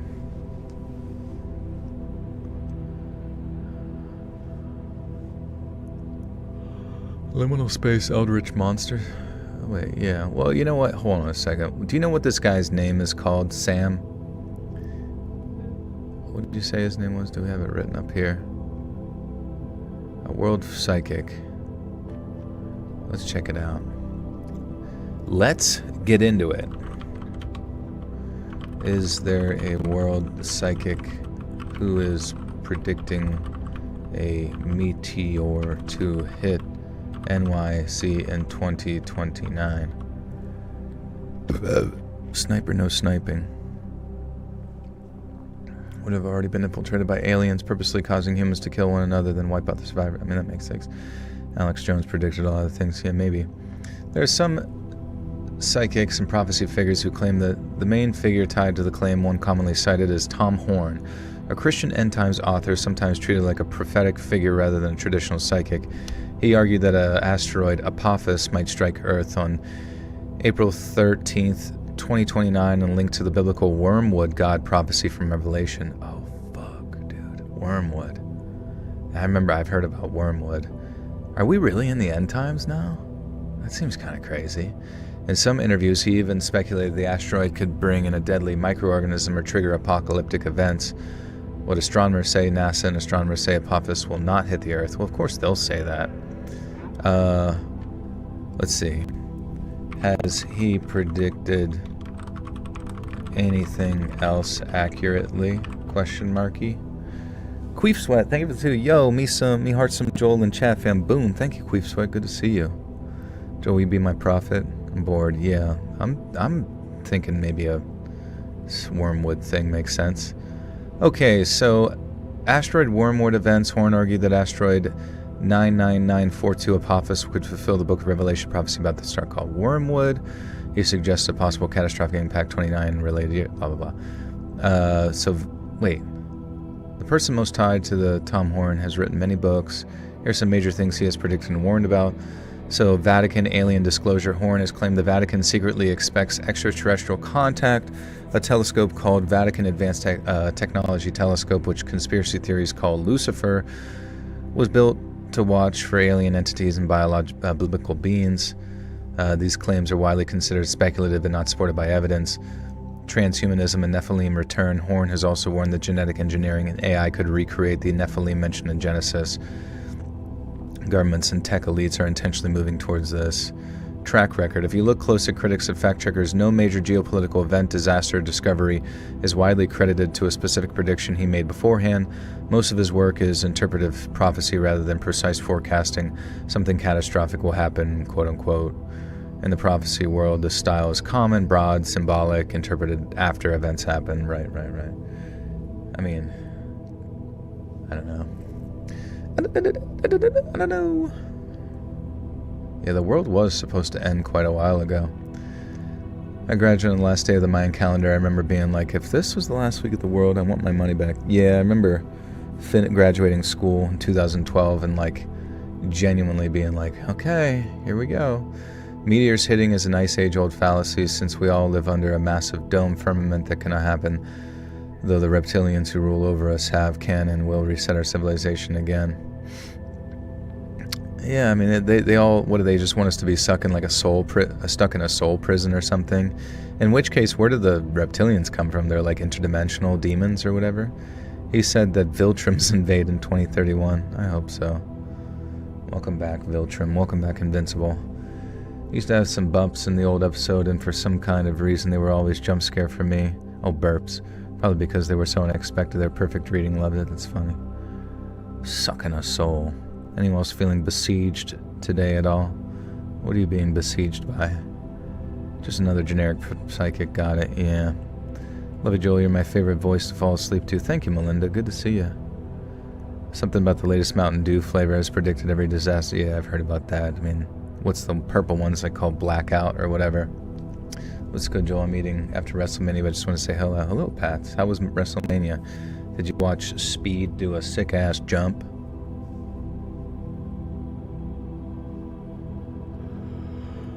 The Simpsons did predict a lot of events, which is very interesting, which just leads you to believe that, like, the creator of the show has, like, his ties to, you know, the Epstein class. Did you hear about CERN apologizing for messing up the timeline and destroying 5 different dimensions? No, what is this? Did CERN apologize recently?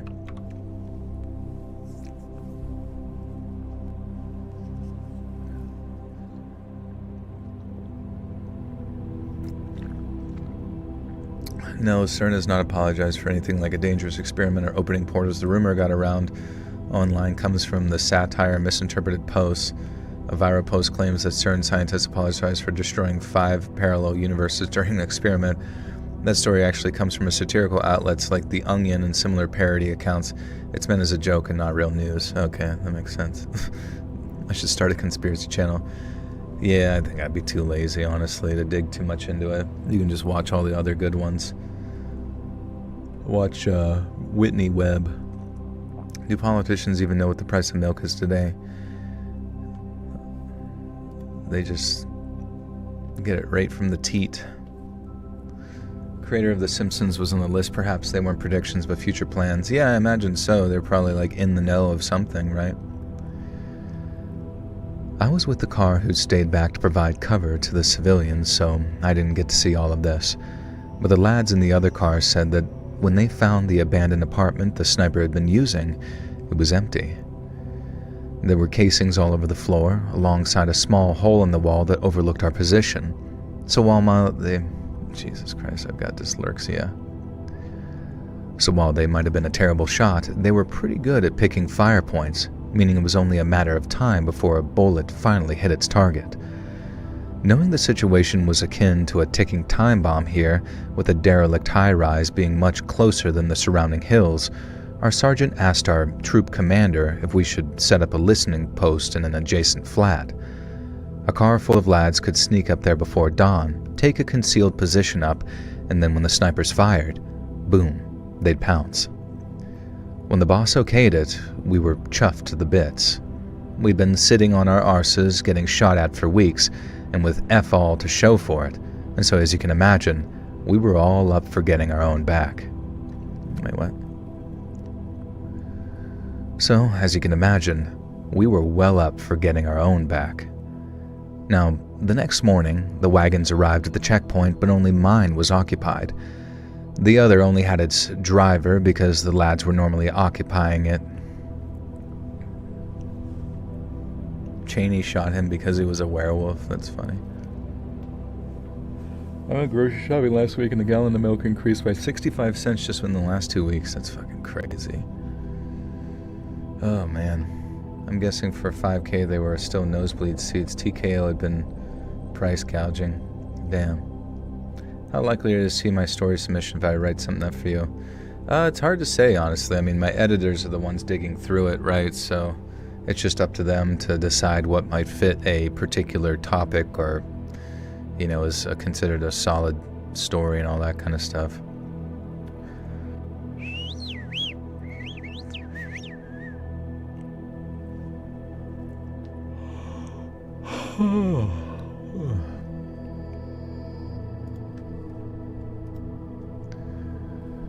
The only other... my God. I have editors. Yeah, people that dig through the emails to like find story topics and compile them together for me and then do like loose editing of it so it's like grammatically decent.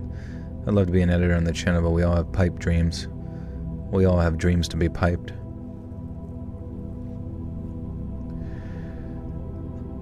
The other only had its driver because the lads who normally occupied it had their listening post set up in the high-rise. We waited, and we waited, checking in with each other every so often. Then around 11 that morning, our radio man up in the listening post started tapping on his receiver, and none of us needed to figure out the code that he was tapping out to know someone was in the building with them. We were all on tenterhooks waiting for something to happen, and when it did, we were relieved. Okay, I feel like tenterhooks might not be the term. Is it a term? I've never heard of it. Tenterhooks. Oh, just like tent hooks. A hook used to fasten cloth to a drying frame or tenter. Interesting. Queef, I'm getting this chat pregnant. Hell yeah, bro. This is one big orgy here. Welcome to the orgy. Oh, so no video editors? No, I mean, I just do my own video editing because it's pretty straightforward and way faster. How many stories we got left? We got... This one's 3 of 5.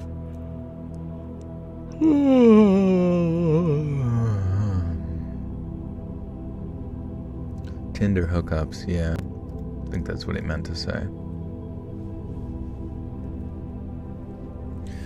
Which way to submit a story is more likely for you to see it? Definitely email. Let's read submissions at gmail.com. I don't really use Reddit anymore. It was just kind of dead and too difficult to think to keep up with. Oh yeah, Lynn. You could probably delete the Reddit link off of there anyways. Probably just easiest to do the email.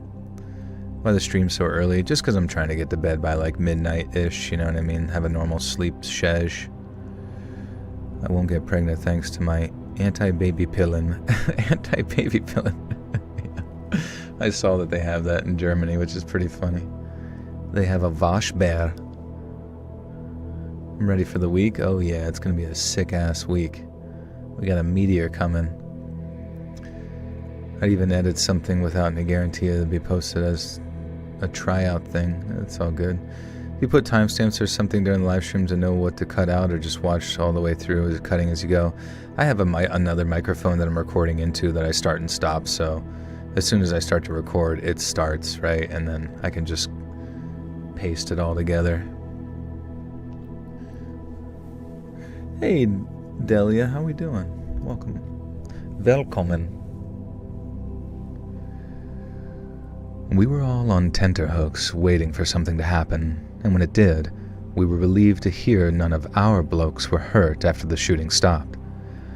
Our lads up in the high-rise had taken down 2/3 of a 3-man sniper team, most likely belonging to a Serb militia by the looks of them.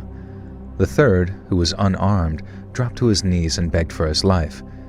And seeing as a prisoner would be handy, the lads brought him back to the checkpoint without his arms tied behind. The third, who was unarmed, dropped to his knees and begged for his life. And seeing as a prisoner would be handy, and the lads brought him back to the checkpoint with his arms tied behind his... What the fuck is it? What the fuck am I... And seeing as a prisoner would be handy, the lads brought him back to the checkpoint... Oh, I see, sorry. Okay. Love your videos while I work, commuting, and thank you for all the videos. You're welcome, Conduit? Sorry. It's so hard to read the YouTube names. I wish they would really switch it back to just like usernames.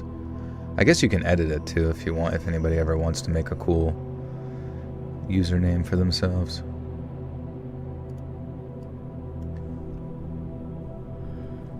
And seeing as a prisoner would be handy, the lads brought him back to the checkpoint with his arms tied behind his back.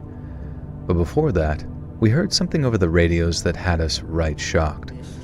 So, after our lads killed 2/3 of the sniper team, then took the third bloke prisoner, they searched the bodies of the 2 dead men to see what they had on them.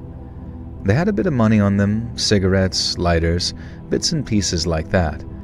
But then in the pocket of one dead man, our section mates found a passport. An Italian passport. They obviously compared the picture to the dead man's face just to make sure it was really him, but there was no mistake. The now deceased sniper did indeed seem to be an Italian citizen, and not one of the Serbian extraction either, if his name was in... Jill, you are so funny. These streams always make me laugh. Oh, that's funny. What did I say? What did I say that was so funny? So that's why when I listen to your videos, you repeat some stuff, and also I listened to the first video posted on YouTube recently. I'm glad you changed up what you read. Wait, what did I change up? The guy's passport was Mario and Luigi Mario. Hey, David, thank you for the 5 gifters. To Prod, the Horror Jap 4027, Mystery 650, and Everything YouTube page. Welcome, friends. You now have access to bonus content. I came all the way from Italy to get smoked. Womp womp. That is kind of crazy. I do remember, like, whenever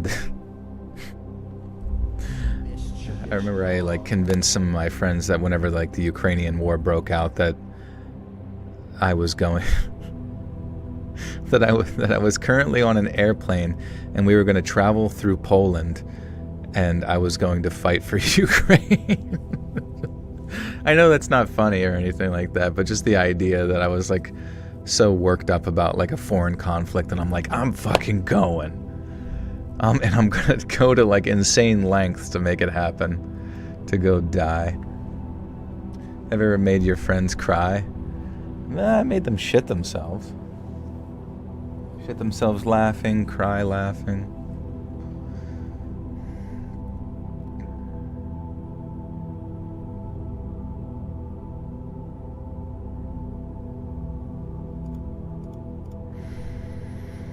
Okay. But there was no mistake.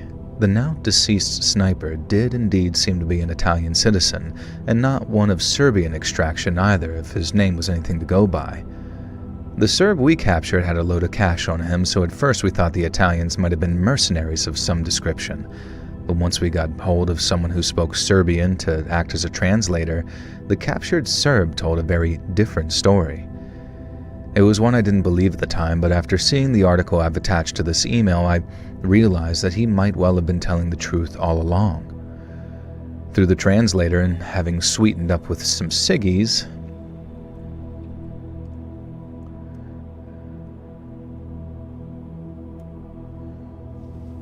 some ciggirettes. Dude, I gotta be honest with you, like, I don't ever want to be addicted to cigarettes. But God, smoking a cigarette seems so cool. Like, just the feeling of just it's right there in your fingers and you're like... Like, especially like a menthol. A menthol would be so fucking nice right now. It's like cool, it like cools your throat as it goes in. But I just don't want any of the negative effects such as like death and cancer and maybe your dick stops working or whatever. Like, that wouldn't be great. But God, cigarettes are fucking sick. Like, I can really understand why those camels will just smoke them bitches and play pool all night. And they do look pretty neat with their leather jackets and aviator sunglasses. If you could smoke something completely safe, you would. Yeah, isn't there like a thing called fume? Like fume, don't they have those? You can do it.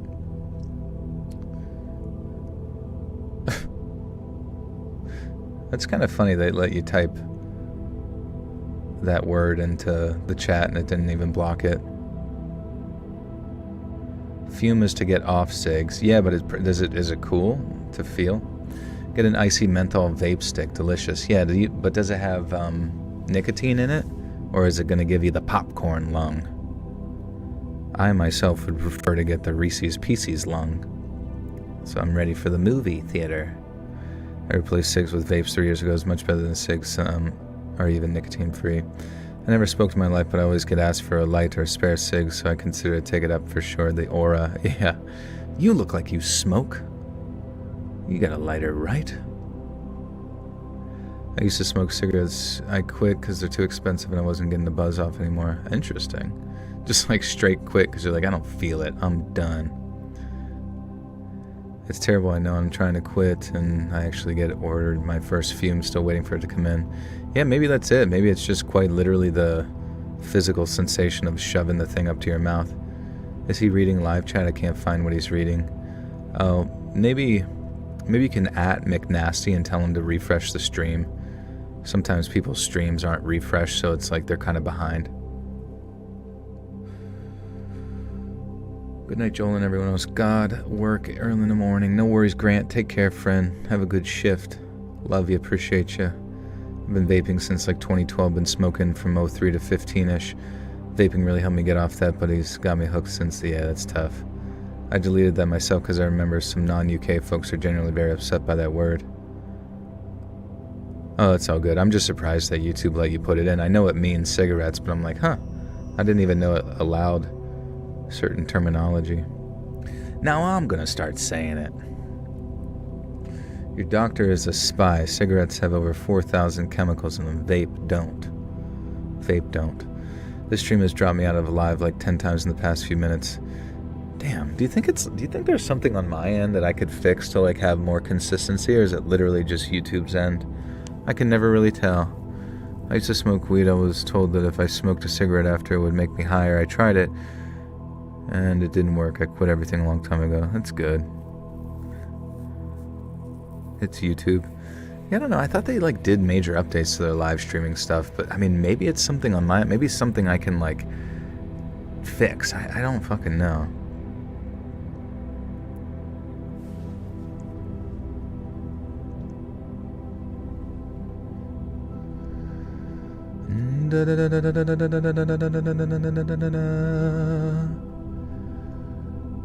Through the translator, and having sweetened them up with some ciggies, water, and a little ration packs, our Serb prisoner was only too willing to tell us what was going on. And when he did, we were shocked. The two Italians hadn't been mercenaries, which made sense since the Serbs weren't exactly flush with cash. Instead, it was them that had been paying the Serbs for a chance to shoot at UN soldiers and Bosnian civilians. And we couldn't believe our ears, and neither could our translator, because at one point, their expression went from deadpan to very, very confused. We asked the woman to double-check for us and get the man to confirm that what he was organizing was effectively war tourism. The Serb said that he was just following orders and had no choice but to do as his commander told him, or it'd be him who got a bullet. He couldn't tell us much about the Italians that he was escorting, only that they had a lot of money with them and they knew absolutely sod all about soldiering. My words, not his. Now, when all was said and done, we had little choice but to report evidence of war tourism to our troop commander. And he was shocked, just as he'd been. Dude, that's crazy. See, that's what I was actually going over to Ukraine for. I was doing a war tourism thing. It went pretty good. It was fun. It's the Illuminati. Yeah, all my major schizo thoughts definitely lead back to that direction. With the relationship I'm in, I'm completely sober from everything for over a year. That's good. To hell with being unsober. We need to be clear of mind.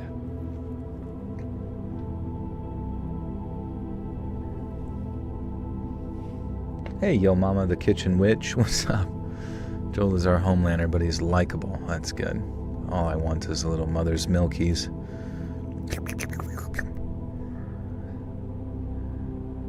Joel, you're skitzing bad right now.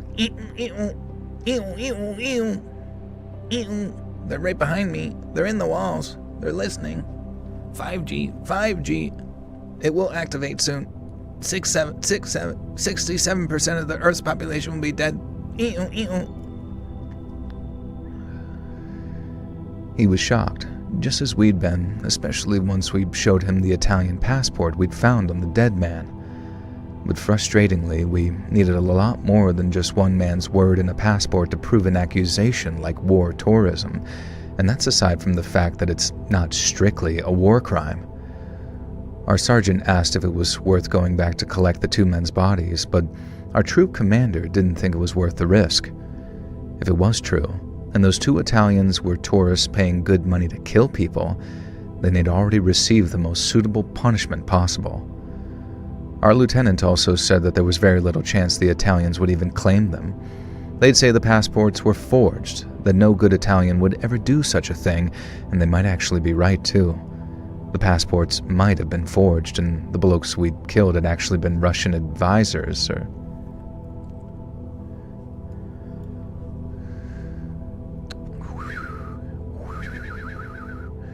Your schizo is about to ramp up. Moon in Gemini tomorrow. Not if I don't let it. I've got complete control over all of my emotions, except for the OCD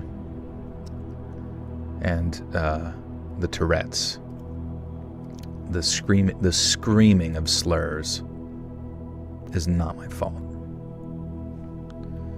Have you seen The Boys season 5? A friend of mine's watching it. And I've watched all the previous seasons. It's just that like all of season 4, in my opinion, was just like such hot garbage.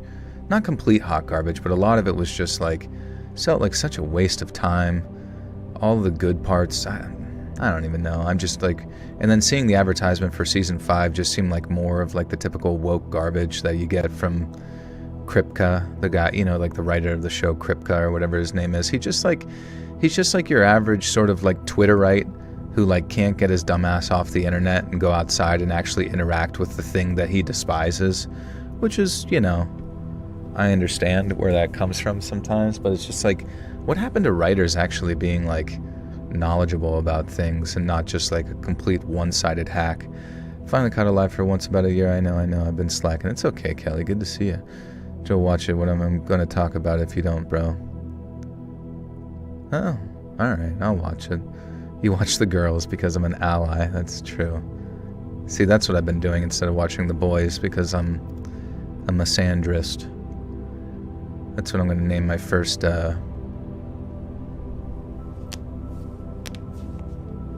an example. Well, yeah, just like the fact that like they only ever seem to go like excessively hard on the conservative side, right? Where like the one character is supposed to be like an Alex Jones type, and then there's like the integration of like the megachurch concepts, and the only other like sort of levied criticism against like the left seems to be whenever they do those like sort of like cringy apology videos and stuff, which is like funny, you know what I mean? But it just seems like it very clearly holds like a very staunch perspective and a very staunch like leaning in its like political writing, of which it's like I don't necessarily have like that much of an issue with. It's just that you've been seeing it over and over and over and over and over in media for the past decade, right?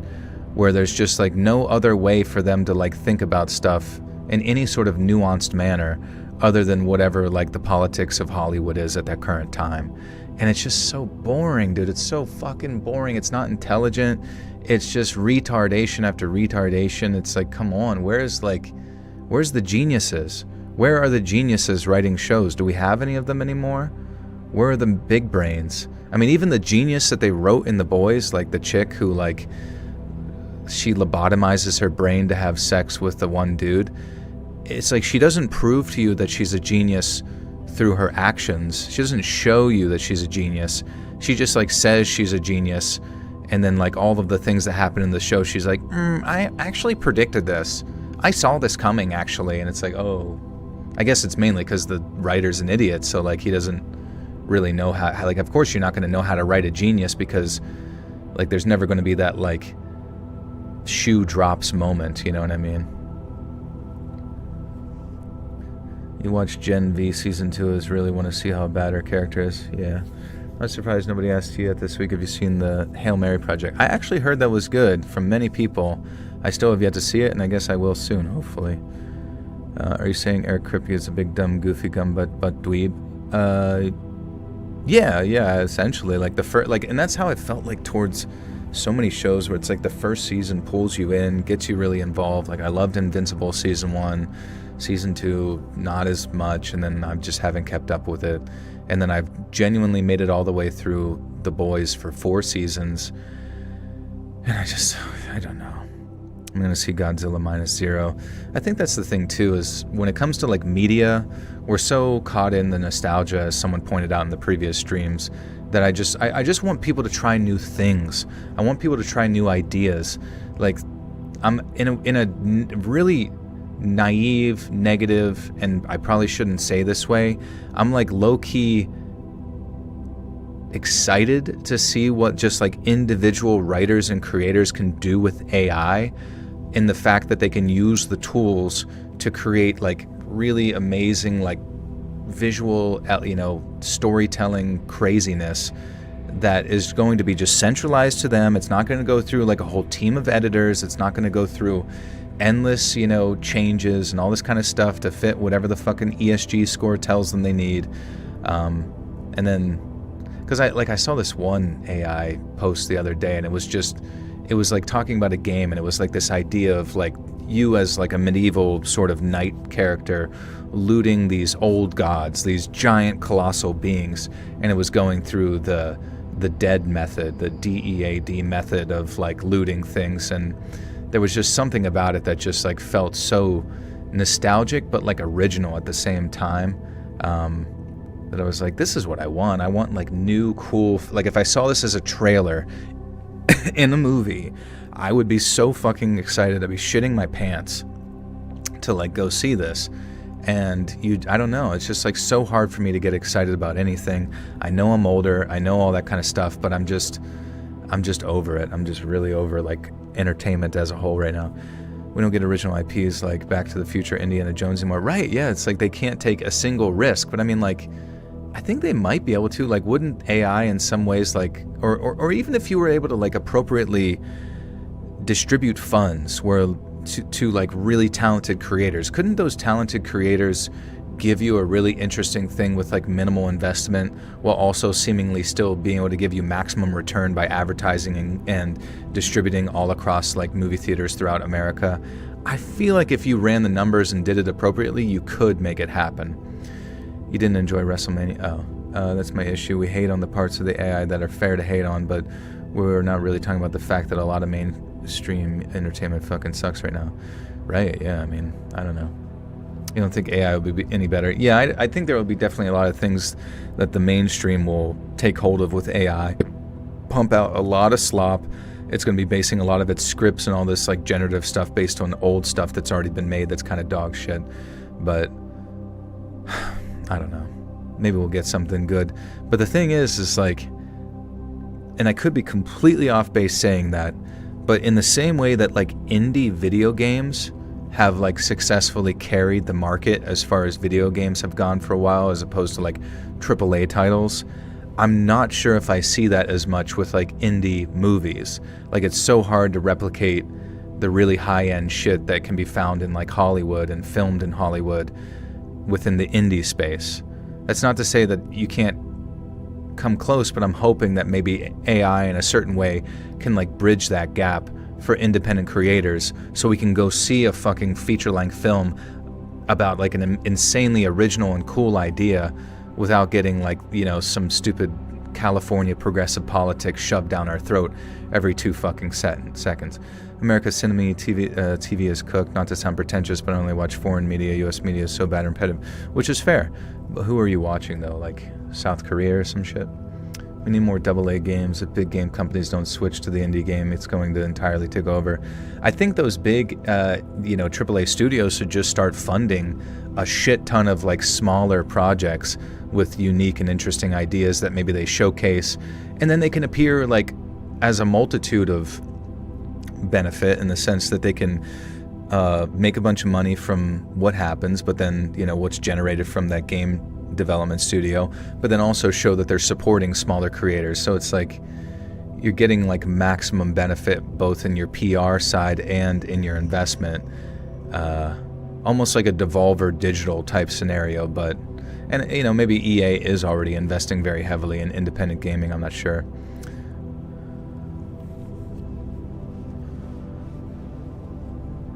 Markiplier's movie was so dope. Oh, that's cool. Yeah, I still have to see that. The passports might have been forged, and the blokes we'd killed had actually been Russian advisors or something, but that contradicted what the Serb prisoner had told us, but the boss was basically right. We didn't actually know anything about the 2 blokes that had been killed in the high-rise, and there were much more pressing matters at hand than identifying 2 idiots who strayed into a war zone. And that's where it stayed. Officially nothing but rumor for more than 30 years, and then an old mate of mine sent me the Al Jazeera article that I've included in this email, and my jaw just about hit the floor. Now, I suppose that I should briefly summarize what it says so your audience knows what I'm about. Dang. Isn't EA owned by Saudi now? Oh, that's true. It's just going to get worse, isn't it? I don't know. We're going to have pro-Saudi Arabia. What would even be like pro-Saudi Arabian politics? Owning tigers and oil money or something? I'm hyped for the Exit 8 movie. What's that about? Timothy.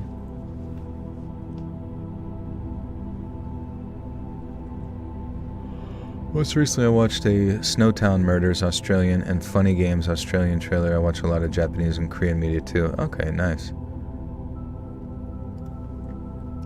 As a game streamer, I can tell you it's hard to find good games now, yeah, for sure. Have you played Super Meat Boy 3D? I'm pretty far into like, I think World 5 by now, and I've been enjoying it. It's honestly like a pretty solid translation between 2D to 3D. There's still some parts where I can't quite tell depth perception wise like where I am, but why is the boy's meat super and 3D? Well, you'll have to play it to find out.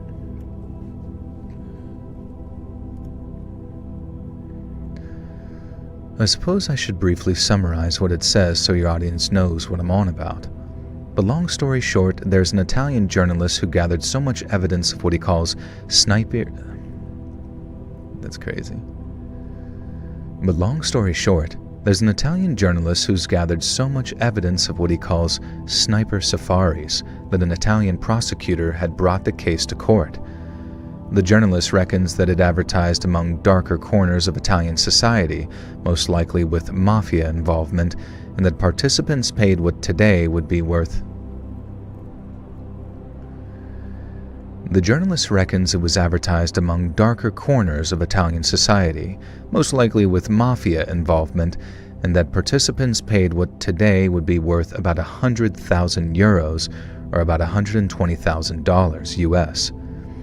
Now, we weren't the only soldiers to notice it happening either, because according to that Italian journo, a Bosnian intelligence officer reached out to his Italian counterparts and asked them to put a stop to it. People in Sarajevo had apparently long suspected that there had been sniper safaris, as in foreigners paying vast amounts for the chance to shoot at them. One person quoted in the article says that the snipers always seem more active on weekends, which implies people flying over on the Friday and then leaving again on the Sunday evening, which is exactly what an unnamed plastic surgeon was said to have done back in 1993, the same year I was there. The article doesn't mention anything about any tourists losing their lives, but I suppose it's implied, isn't it? Not all the rounds were incoming. We fired back quite a few at the Serbs from inside Sarajevo, so I wouldn't be surprised if even more sniper safaris came under fire and ended up paying $100,000 for the privilege of losing their lives. Unsurprisingly, I don't have much sympathy for them.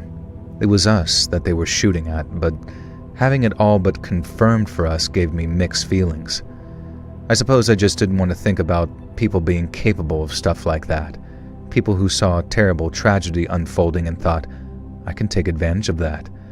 And it's not just about making money on war, though that is bad enough. Oops.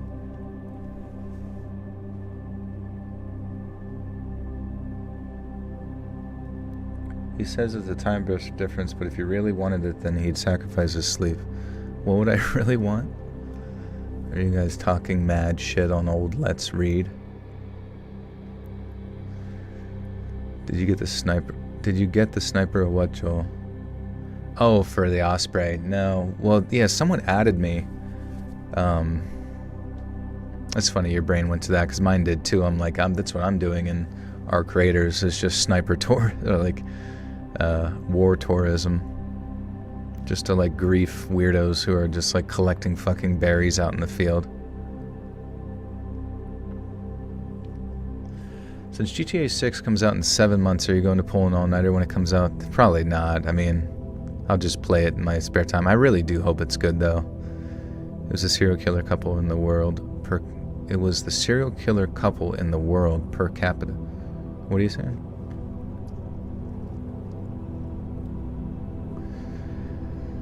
I suppose I just didn't want to think about people being capable of stuff like that.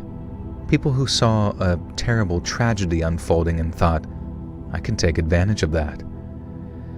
And it's not just about making money on war, though that is bad enough, but to be capable of taking someone's life, a total stranger at that, and then getting away with it, scot-free.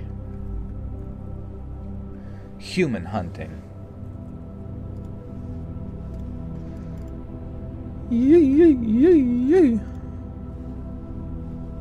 GTA 6 is fixing to get delayed again. Dude, I don't know, man. I don't even care anymore. That game needs to change people's lives forever for the next 20 years. There needs to be an economy that exists solely in that game, where you can just exist in it and run a shop. Otherwise, I just do not care. I live in Sydney, so I remember when it happened. What happened? They're working on Red Dead Redemption 3. How would you even know that, though? Unless they've already shifted to it. I mean, it would make sense. I'm just curious. I mean, GTA 6 absolutely has to slap, or I'm just done. Well, when I say I'm done, I don't mean that at all. I'll keep playing their games. Wait, they announced Red Dead 3? No way. You're trolling me. 16 hours ago, Red Dead Redemption 3 setting splits gamers, and we can see why. What? At the time of writing, Red Dead Redemption 3 has not been officially confirmed by Rockstar Games. However, with it being on the home stretch when it comes to the launch of GTA 6, maybe this time next year, we will see the beloved studio turn its attention back to its other flagship franchise. In the meantime, however, fans have been speculating as to what we can expect from the next Red Dead installment, including its potential protagonist setting and with ladder causing division. And so it's just all speculation and there's nothing confirmed about it? Oh wait, 5 months ago, Red Dead Redemption 3.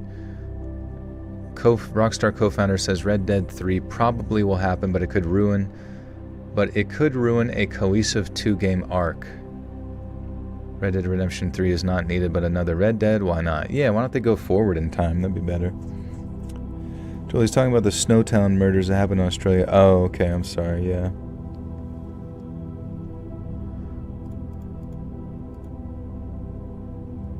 Does anybody have any feedback for the Saturn Soul channel? If anybody's actually watched Saturn Soul, do you have any feedback? Because I'm like I said earlier, I was watching it, and I don't know. I just feel like it needs more visual movement than just some flashing on screen and then some pan crop 2D images. It's for it to be more funny. Yeah, we need more punchline jokes. What's your favorite cereal? Probably back in the day it was Cookie Crisp, as well as the racist Puffs, or Reese's Puffs. I mean, obviously Red Dead 3 is going to be a thing. Red Dead 2 made a lot of money and became a cultural phenomenon, right? But honestly, who knows, maybe GTA 6 just carries them forever. I have so much different Cockstar projects from Gen 6 and 7, like Manhunt Bully. Oh yeah, I saw there was a Bully-like game coming out soon. It's not from the same one. I like it Saturn Soul a lot. Sometimes I just wish it was longer. Yeah, that's fair. Should add a time machine in Red Dead Redemption and have a Doc and Morty, Rick and Morty. They do have a time machine implication storyline in that. Some guy's traveling through time. Do you prefer Red Dead Redemption, GTA, or Bully? Well, I never really played Bully, but I mean GTA 5 was great. Red Dead Redemption obviously introduced its new game engine, which was, well, not new game engine, but updated game engine, and it was absolutely beautiful and immersive and still one of the best looking games I've seen in a long time, especially the draw distance. The fact that that game has borderline real life looking draw distance, it's just crazy. Joel, you remind me of Jimmy from Bully. No joke. I mean, when I imagine you, I see him. Jimmy from Bully. Let's see it. Jimmy Dore. Oh, the main character? Interesting. I guess that just means I need to be a voice actor for the main character of the next bullying game. I'm just gonna bully people in real life. didn't actually watch Saturn Soul, but I listened to the show, so I don't have an opinion on the visual. I don't stun me. Yeah, I don't know. I'm just curious what I need to do to make it better. What if Overwatch was the only game left to play? Then I guess I would jump off a fucking bridge. Hey, Oscar, what's up, dude? Jimmy and Bully becomes the mayor of Vice City during GTA 4 or 5. Oh, that's awesome. I really like the editing of Saturn Soul. Kind of reminds me of the COD campaign, like Black Op 1 cutscenes when you do transitions. Okay, interesting. I'd die if the only game I play was Fork Knife. I know. Video games suck fucking cock, man. It sucks. More than 35 years ago now, back during the hunting season of 1992, my buddy and... More than 35 years ago now, back during the hunting season of 1992, my buddy Josh and I drove out to Belmont County to try and bag ourselves a couple of wild turkeys for Thanksgiving, and I remember it like it was yesterday. I was 22, he was 23, and we both had jobs at a mill down in Wheeling, him on the line and me hauling scrap. And the pay wasn't great, but it kept the lights on and fridge stocked, and since we each worked 4 on and 4 off, it gave us plenty of time to head off hunting once the season started. That year, I told my mom that I'd bring a Turkish man over. That year, I told my mom that I'd bring a turkey over on Thanksgiving morning so she could have it stuffed and roasted come dinner time. But then, like I said, to save a couple of bucks, we figured that we'd kill 2 birds with 1 stone and turn what should have been a grocery store run into a hunting trip. Now, I had this old 78 F-150 at the time, a total rust bucket, but tough as an old boot, too. So, after loading it up with our shotgun and a cooler full of beers and cold cuts, we hit... Do you prefer Gran Turismo or Forza? I played a little bit of Forza. I never got to play Gran Turismo, but honestly, I'd much rather just play like a Burnout game, because one thing growing up that was always a major complaint was the lack of crashes, you know what I mean?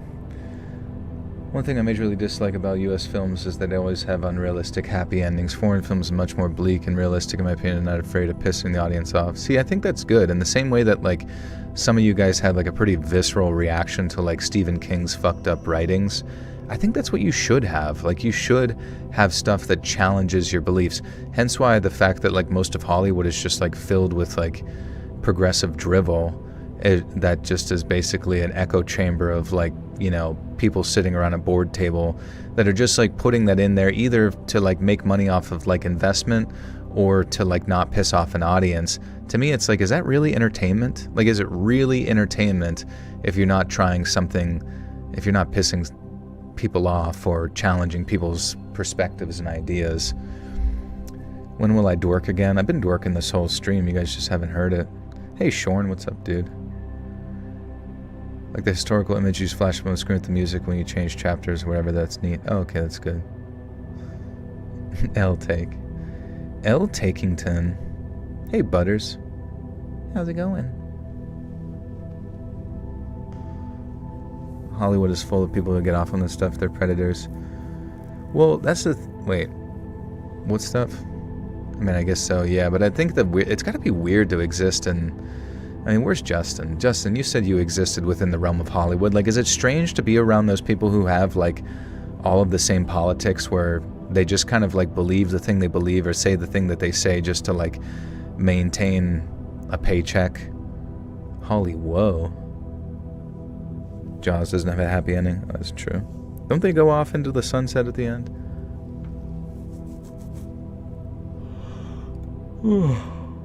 Holy weird.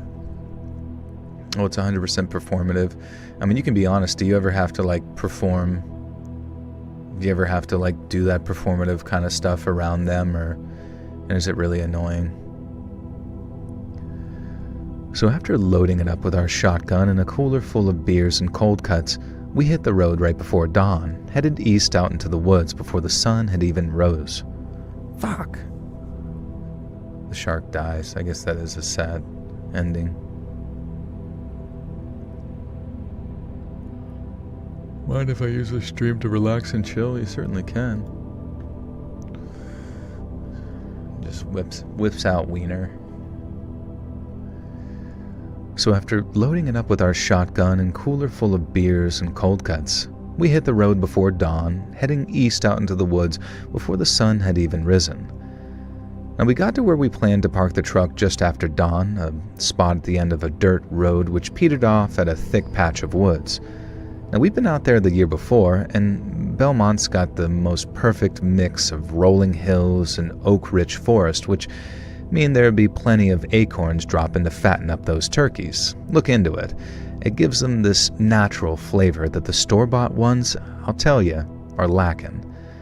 Now we were walking and talking, sipping on some coffee as the birds started getting pretty noisy.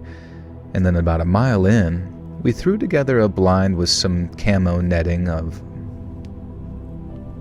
Threw together a blind? Wouldn't you already have your blind previously set? How often do you get to the shooting range? Not that often. A lot of foreign films actually have to be written for U.S. audiences, Americans being hypersensitive or because the ending's being too sad. Which is so strange because, like, to me, the people that are, like, hypersensitive, they are, like, such a vocal minority to, anymore that I just feel like you need to ignore them. You need to just, like, ignore them, and the weirdest part is, like, when you find out that, like, a lot of the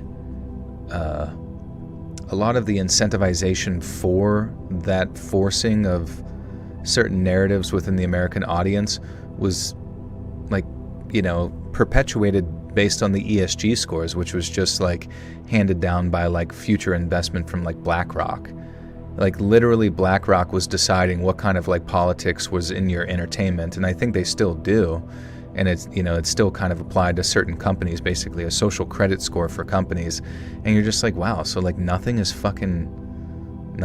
legitimate. It's like the people writing the movies aren't even actually, like, they don't actually give a shit about any of it. They're just trying to, like, make it so that the people funding them above, gets their return on investment or whatever. Which is, like, such a rock and a hard place to be stuck between, because it's like you either get money for, like, future investment in your company from, like, the big conglomerate that controls all of finance throughout the world, or you disappoint your audience and then they make you go bankrupt. So it's, like, pretty much up to you, like, which way you want to go bankrupt. It's kind of sad. It bugs you to no end that certain words can't be said online. It is very strange. I mean, just weird. Just a weird concept, not being able to say stuff. Just say stuff. Finally caught you live after your schedule change. Hey, no worries, Eternal. Good to see you. Have you seen the video where the principal stopped the potential shooter? I did not. No, that sounds crazy. Terrifying. Pandering has ruined so much. I know, and it's so weird because, once again, the people that you think you're arguing with, the people that you think these movies are being written for, they're just, like, the most embarrassing individuals you have ever seen that just, like, terminally exist with 10,000 tweets a week. You know what I mean? Like, if you tweet over 10,000 times, you probably struggle to go outside and, like, actually see reality. And yet, for some reason, those are the people that are catered to, and it makes no fucking sense. He got tackled and the AP came to help disarm him. Jesus Christ, man.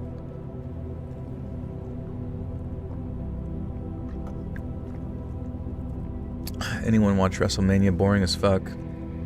TKO, Jazz spoiled sports entertainment forever. What happened? Asking Sydney, welcome to the Buttersock Cult. You now have access to bonus content. Thank you, Sydney. What is new and improved?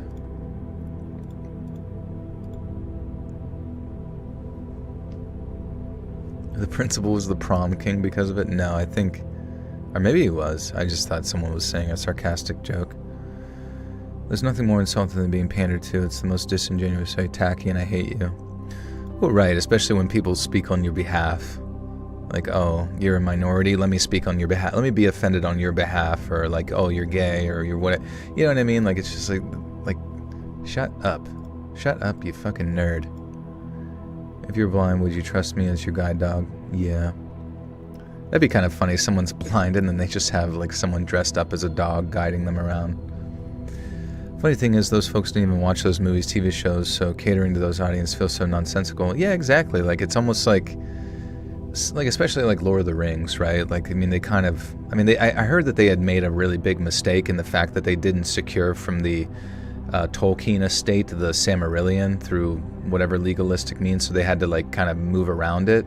But it's like, it's weird that they kind of go back to these old, essentially staples of society, these narratives, whether it be Lord of the Rings or whatever, and then they just kind of try to like actively undo all of it with like shitty writing, shitty direction, shitty everything, and then you kind of just like lose your desire to like stick within that realm. I mean, the true fans, I'm sure, stick to, just don't even consider any of it like canon, but seeing the way that like Star Wars was directed and kind of just turned to shit still pisses me off, though.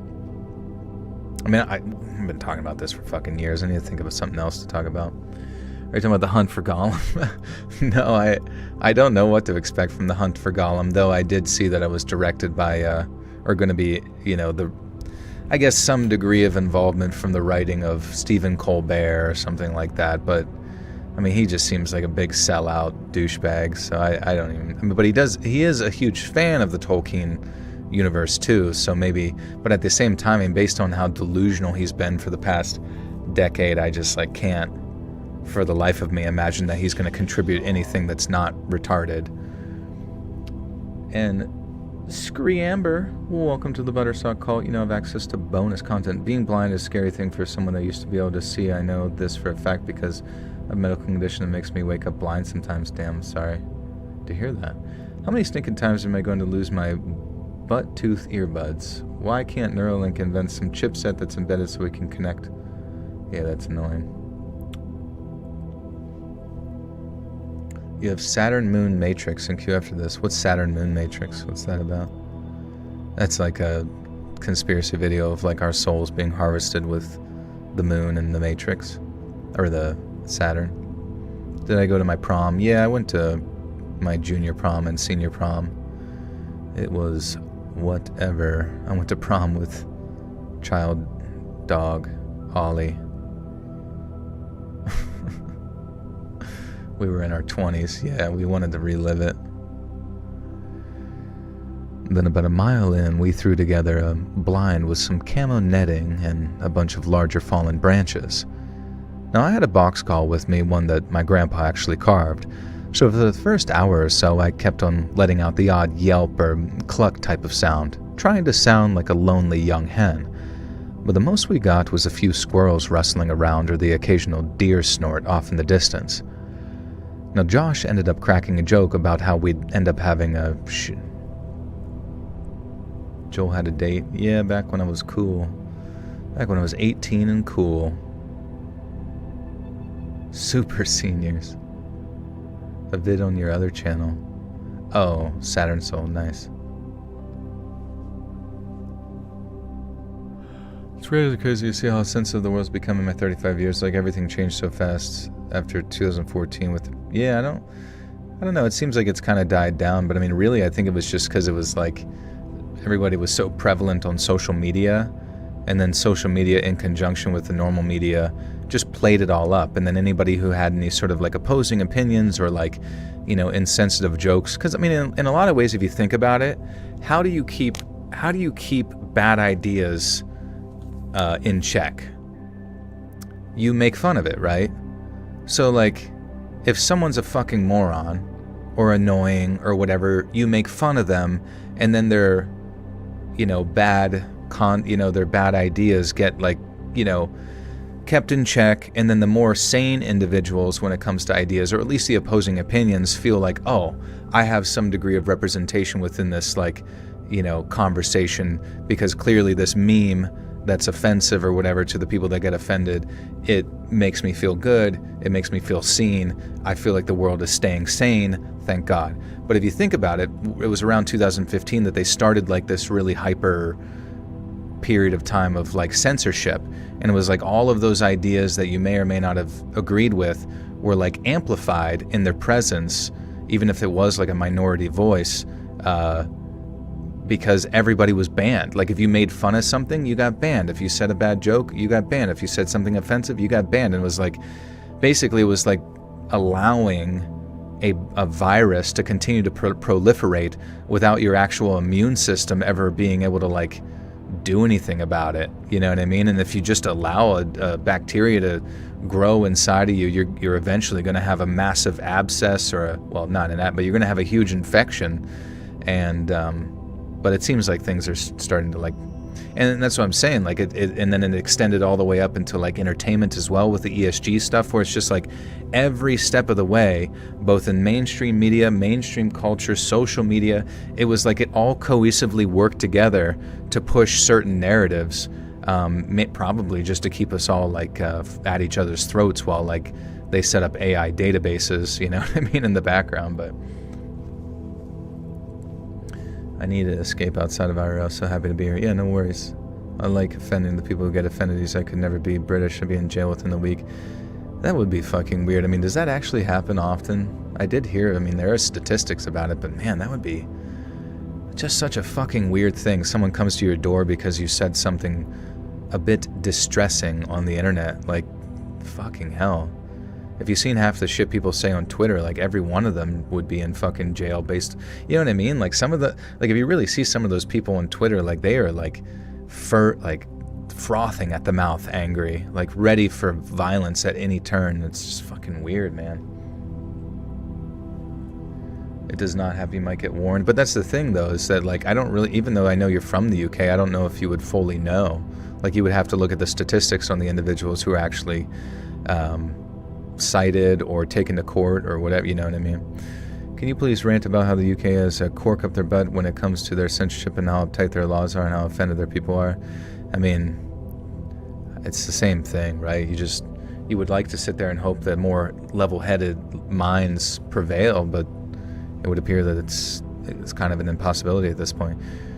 Are you able to raise your eyebrows individually? I can do my right one individually, and then I can do both of them together, but I cannot do my left one. I've tried since I was young to, like, lift my left eyebrow up by itself, but I just can't. Probably because of that stroke I had. It's like 1,000 people a year that get arrested for something they said online.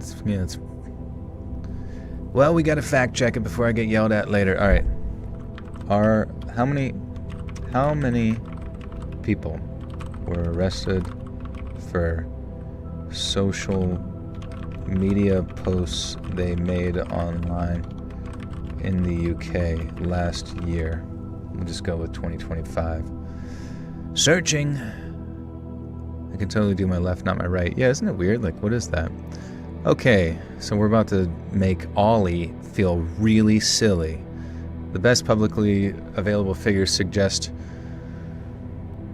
9,700 to 12,000 people per year are arrested in the UK for offences related to online communication, including social media posts.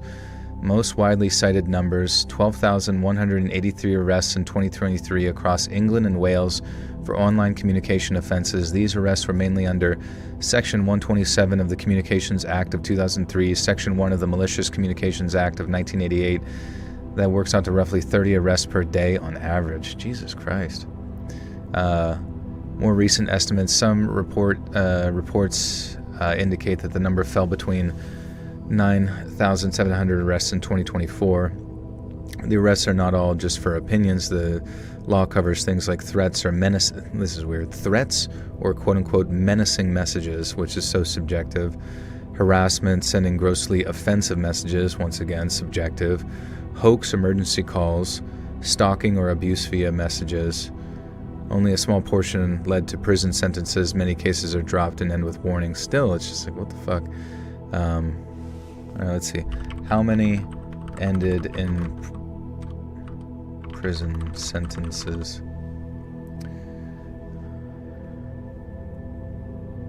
Still, it's like getting fined for something you say online is still kind of like a infringement upon free speech, of which is just, you know, you don't really see that in America, thankfully, but I don't know.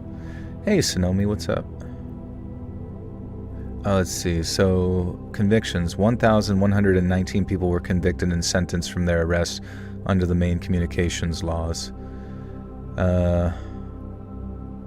So 12,000 arrested for online communications offenses, 1,100 convicted sentence, immediate prison sentences 137. Still, it's just like the fact that you have to go through fucking any sort of political any sort of legal process because of some stupid shit you may have said that is like widely open-ended and subjective is just fucking bonkers to me, man.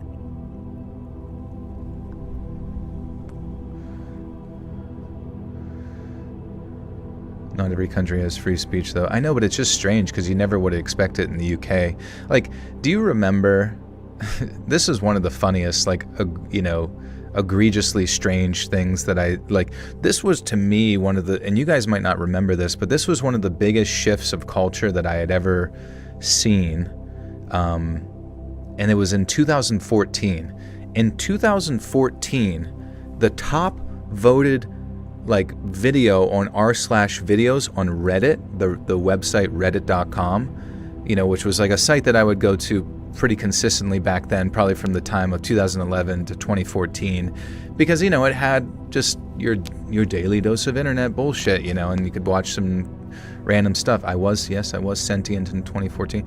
I'm quite old, but anyways, it's like what's his name, Count Dankula, who you didn't even know was Count Dankula at the time, but Count Dankula, before you even knew who he was, he posted a video on Reddit and I believe YouTube at the time where it was like he taught his girlfriend's dog, he would say the Heil whatever, the HH thing, and then and then a dog would lift its hand because it was doing like the paw command or shake, and it was basically just supposed to be like a Monty Python-esque sort of edgy joke, you know what I mean? And I'm not joking when I say that post, I specifically remember the day being one of the most upvoted things, within like r/funny or r/videos, and it was like wildly comedic. It's just like, I took the piss out of my girlfriend by teaching her dog some silly bullshit, and then not even like a year later, it was just like a pug. It was like a pug dog or whatever that he had, and then not even he's Scottish, he's a citizen of a different country, but he was sent to jail by the Westminster government against the wishes of the government of his own country. Yeah, what the fuck? That's even more insane. But yeah, it was like, but then right after that, the sentiment of like Reddit completely changed, where he was arrested because of, I guess, that video and its grossly offensive nature or whatever it might be, which I guess we should probably dive into the specifics. But that being said, it's like suddenly where people kind of would just like laugh this stuff off, now suddenly it's like any sort of little fucking thing that you had done, even as like a joke, was considered like gravely offensive and therefore dangerous due to like a myriad of fucking mental gymnastics that people's brains can go through to like lead them to like some assumption that you're like a danger to society, or that you're going to bring about the rise of Hitler too, Electric Boogaloo, and this idea that everybody is a Nazi. It's just the dumbest shit of all fucking time. But to go from like being the top voted 14,000 updoot bullshit on Reddit to then going into jail and then everyone hating you in that same sort of like ecosystem of bullshit on Reddit, it just blew my mind. I'm like, you guys aren't even real human beings. Like, you guys aren't even, you don't have continuity of thought. It's like all of your mind moves like some hive, like it moves in whatever direction is permitted within your sort of like in-group, and it's fucking weird to me. Like, as soon as someone within the group is determined that it's not funny or it's not cool, I suddenly am like, I never would have laughed at that. I never would have laughed. 2014 was true. Last year where jokes were... dude, 2014 was when Key and Peele stopped, I think. Key and Peele was so fucking funny. I feel like I'm not saying it was like the peak of humor of everything, but there were so many skits that were just like, it could be anything. It could be a racial joke. It could be a retarded joke. It could be just the stupidest fucking thing you've ever seen, the silliest thing. And it was just like, that was like where humor was just like flying, free-flowing everywhere. And then suddenly it came to a sudden and screeching halt where you had to walk on fucking eggshells to speak. And it's just so dumb. how spoiled we must have been as a people when there's literally people losing their lives and their liberties, but because someone's word made us feel a certain type of way, we can bring the law down. It's fucking scary because, I mean, like, it's a slippery slope where it's like initially these laws are, considered grossly offensive and therefore, you should be spoken to or cited or arrested or whatever it might be.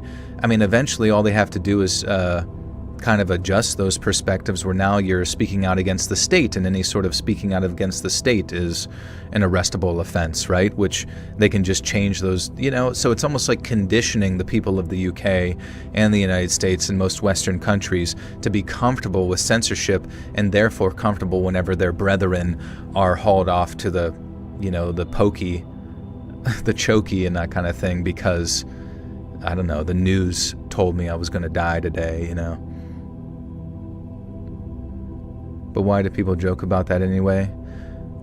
Because it's just like that's the whole point of like humor, is that there's a myriad of subjective experiences when it comes to humor, and it can be offensive, it can be excessive and ridiculous, and that's the whole point. It's like, if you've ever watched any of the comedy going back like 100 years, that is what comedy was. It was like like, why not? The whole point is to push things to such a ridiculous extent. It's to poke fun at ridiculousness, it's to offend, it's to upset, it's like, it can be anything in between. Like, it's offense, like, there's so much shit that can be funny, and just because you don't like it doesn't mean that other people shouldn't express it, you know what I mean? Like, it's just, to even ask the question of why not is to sit there and say that the human mind should be contained to what it can or can't laugh at, and that is just ridiculous. It's like telling someone that why should people enjoy rap music? It's dangerous. They say mean, nasty things in rap music. You shouldn't enjoy that.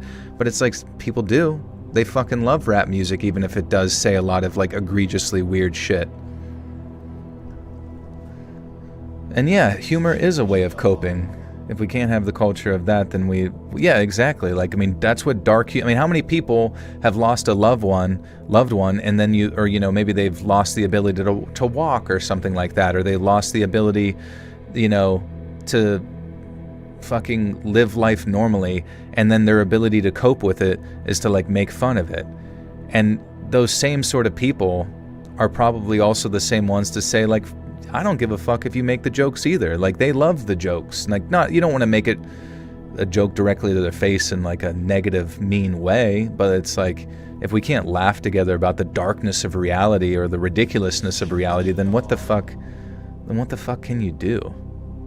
That's between family. I don't know what you're talking about at this point, honestly.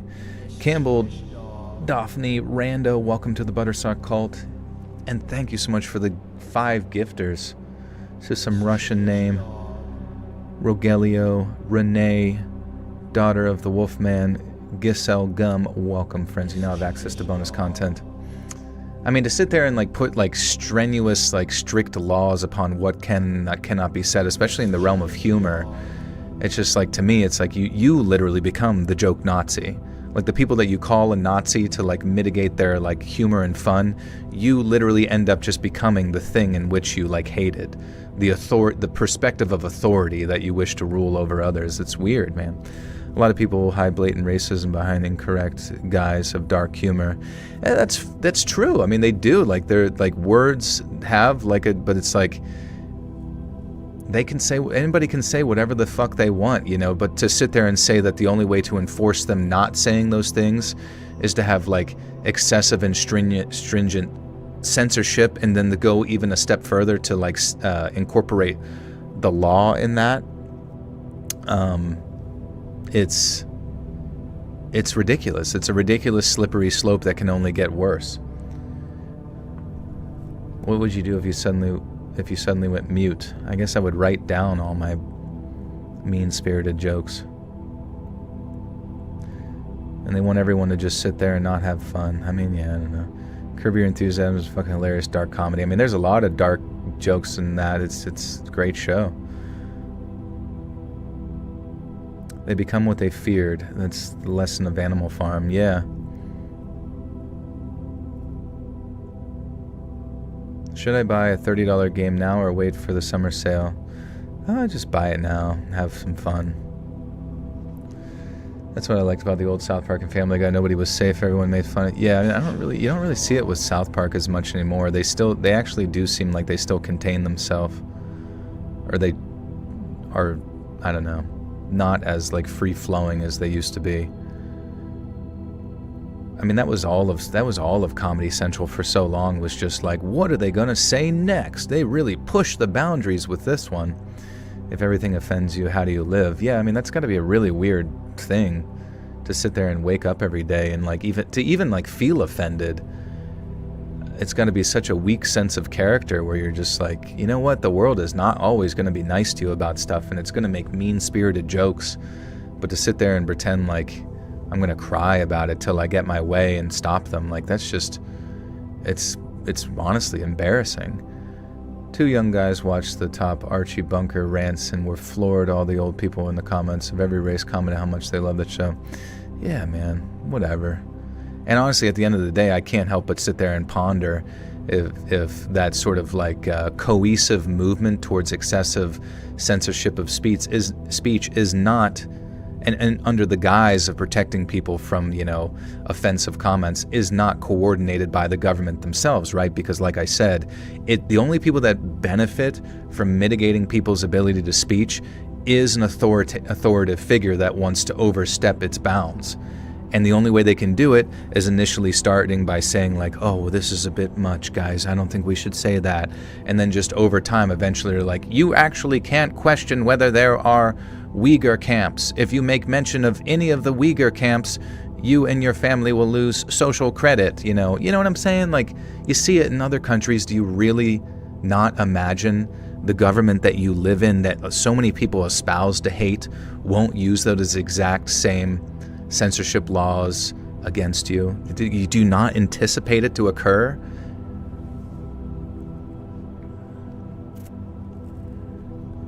Factual ballsack, exactly.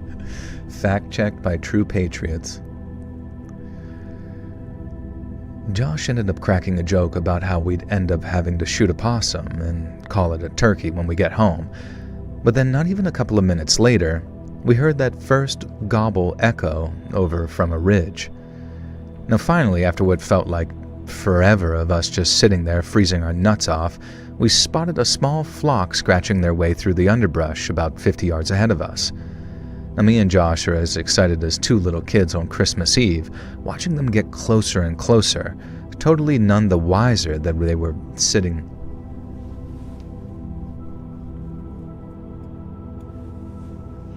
What would you rather, pee loudly or try to poop quietly? Move on. I feel like I could get away with pooping quietly pretty decently.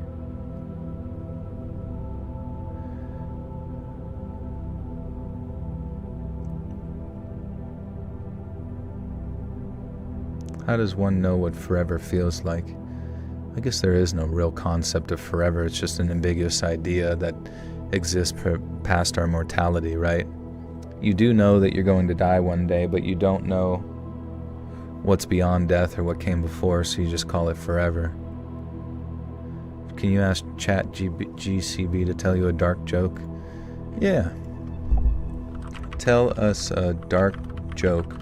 Don't hold back or be lame. Hey Jenny, love you too. Good to see you. You seen what was happening on the other streaming services? Scary when you give people all access to free will and live streaming services. What are you talking about? Okay, here's a dark one. I asked my doctor if my memory loss is getting worse. He said, when did it start? I said, when did what start? Here's a darker one. My grandfather said my generation relies too much on technology, so I unplugged his life support to prove him wrong. And one more. I have a dark sense of humor. My therapist says it's a coping mechanism. The families at the funeral disagree.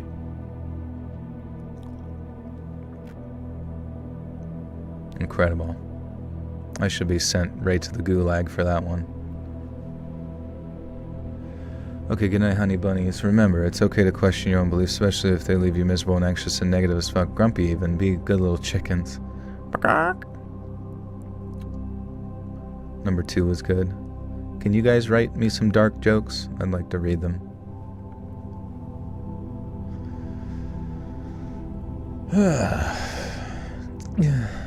That one was a bit dark for me. I don't know if I could read any more. My little heart can't handle it.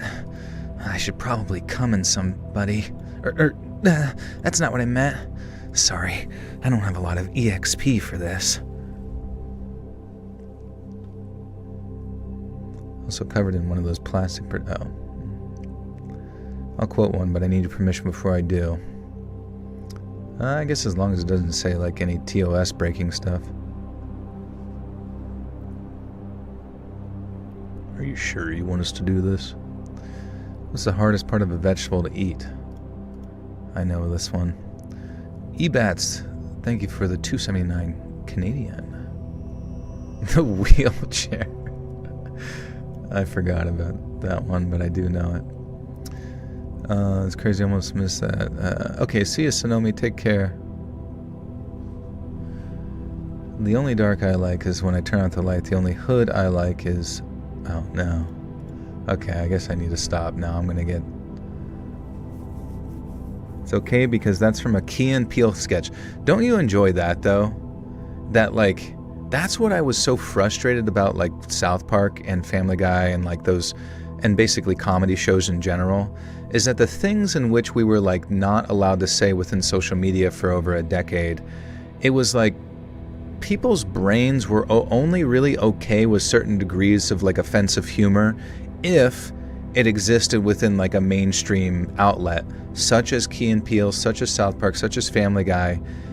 And then it was just like those shows went off, you know what I mean? Like, Portlandia would have been such a perfect show to pop up during that period of time in which, like, those particular people were, like, at their maximum annoying. And yet that show just, like, 2004 just kind of, like, disappeared, or 2014 disappeared. And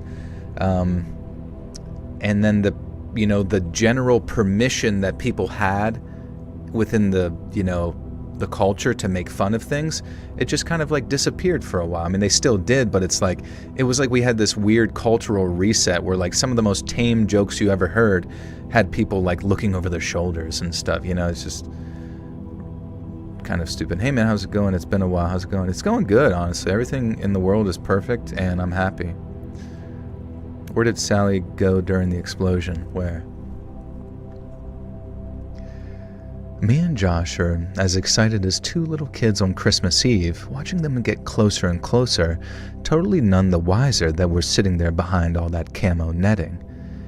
Now we waited, and then we waited some more, and then right when the time was right, I shouldered my 12 gauge and then made this one turkey drop like a sack of potatoes as I got a fine hit on him. God, that sounded fucking weird.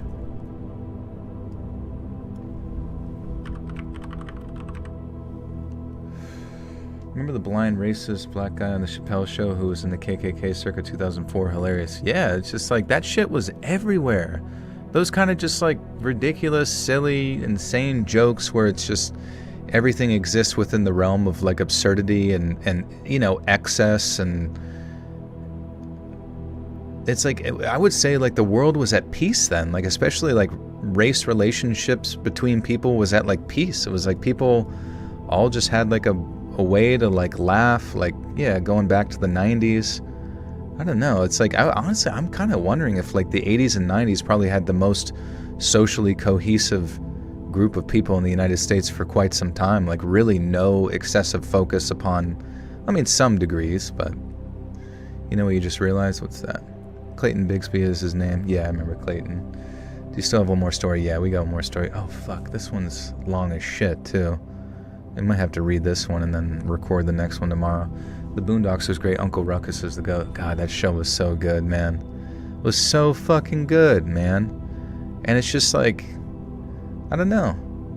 I really do wonder, like, is there any way to, like, take back Hollywood? Is there any way to, like, bring back just that gritty, raw humor of, like, a show like The Boondocks? Is it even possible? Would you just like lose funding instantly? Would all the writers just be on your dick about everything? Like, I just don't even know how it all works.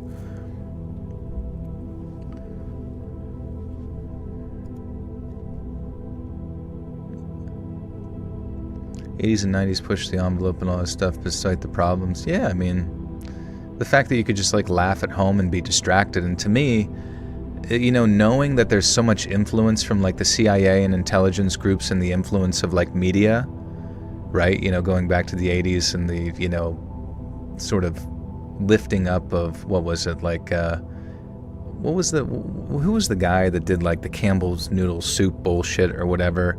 And the whole point of it was like basically the CIA was there to just like lift up this particular art against the Soviets and that kind of thing.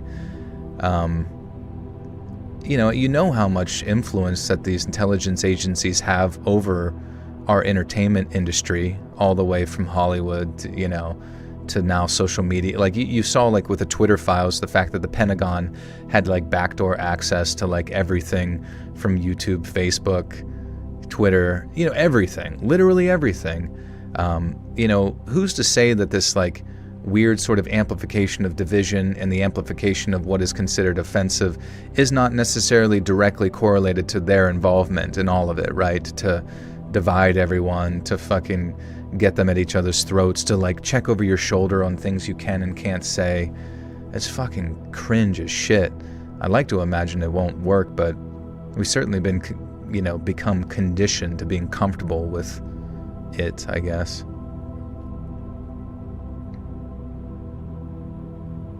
Do you love animals or shay? I do love animals. Didn't Family Guy do an episode of Screw the FCC? I do remember that, yeah. Which just kind of like brings into question like all of those particular operating systems that dictate what you eventually get to see. Just so many, probably hundreds of filters that eventually it goes through before it gets to your ears and your eyes. You just wonder. Eminem was hella offensive. Now Gen Z wants to cancel him. I was raised in South Park. I watched when my parents told me not to. Same, bro. I would stay up way past my bedtime on every Wednesday because South Park would come on at 10 p.m. and I'd be like, oh, fuck, I ain't going to bed, baby. What changed was everyone now has a way to record and prove what really happened. The crime rates were statistically way worse along race lines in the 80s and 90s. Was it? Like it's about like data gathering, and I mean, I guess that's an interesting point. I'm not entirely sure. I guess I just meant like socially. What's your favorite Family Guy episode? Mine was the murder mystery. Oh, that one was good. I do remember that, where they went to like that was like a full-on movie. I don't know, man. It's been so long. I love Family Guy though.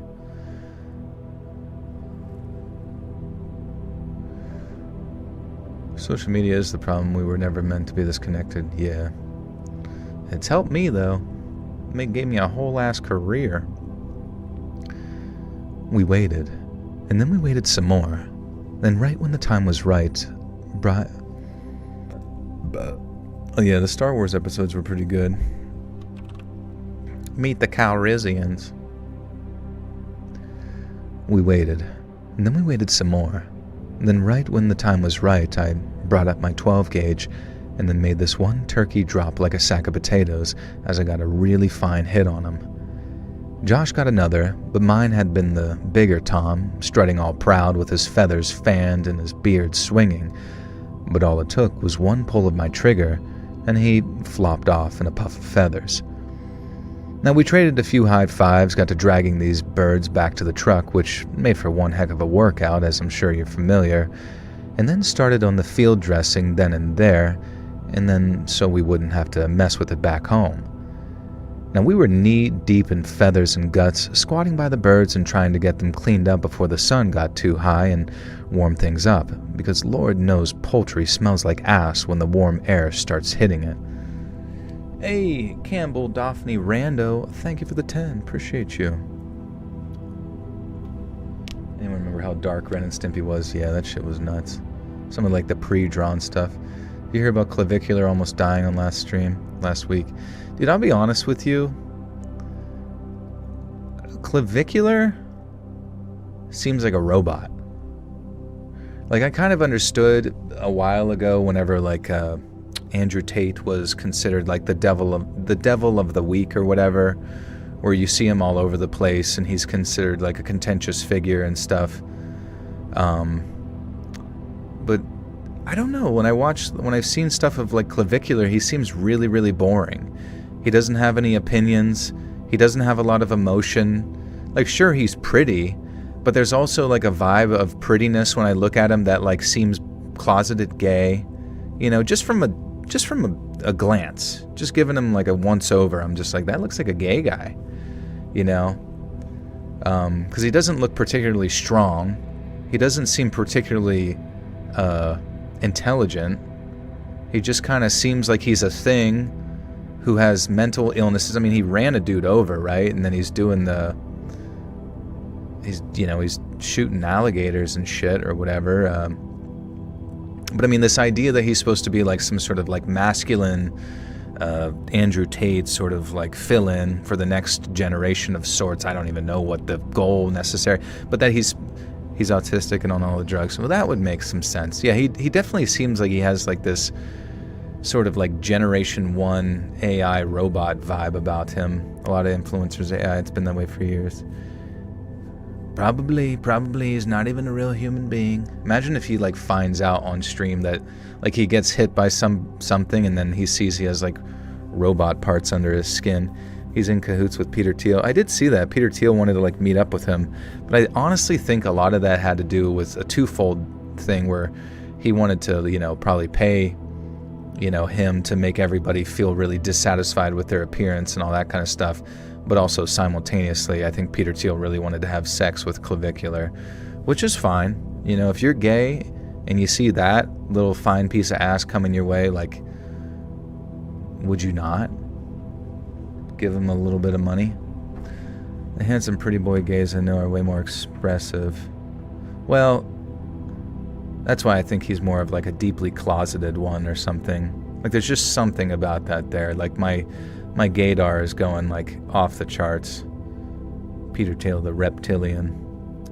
He's literally manufacturing me. He's literally at the Build-A-Boy workshop, basically. I mean, that would make sense, too. Because it seems like most of those characters... I don't know. I mean, wasn't there something to do with, like, Andrew Tate's, like, associations with, like, the human trafficking? There was, like, some sort of crossover between Andrew Tate and, like, Erica Kirk and their weird association with...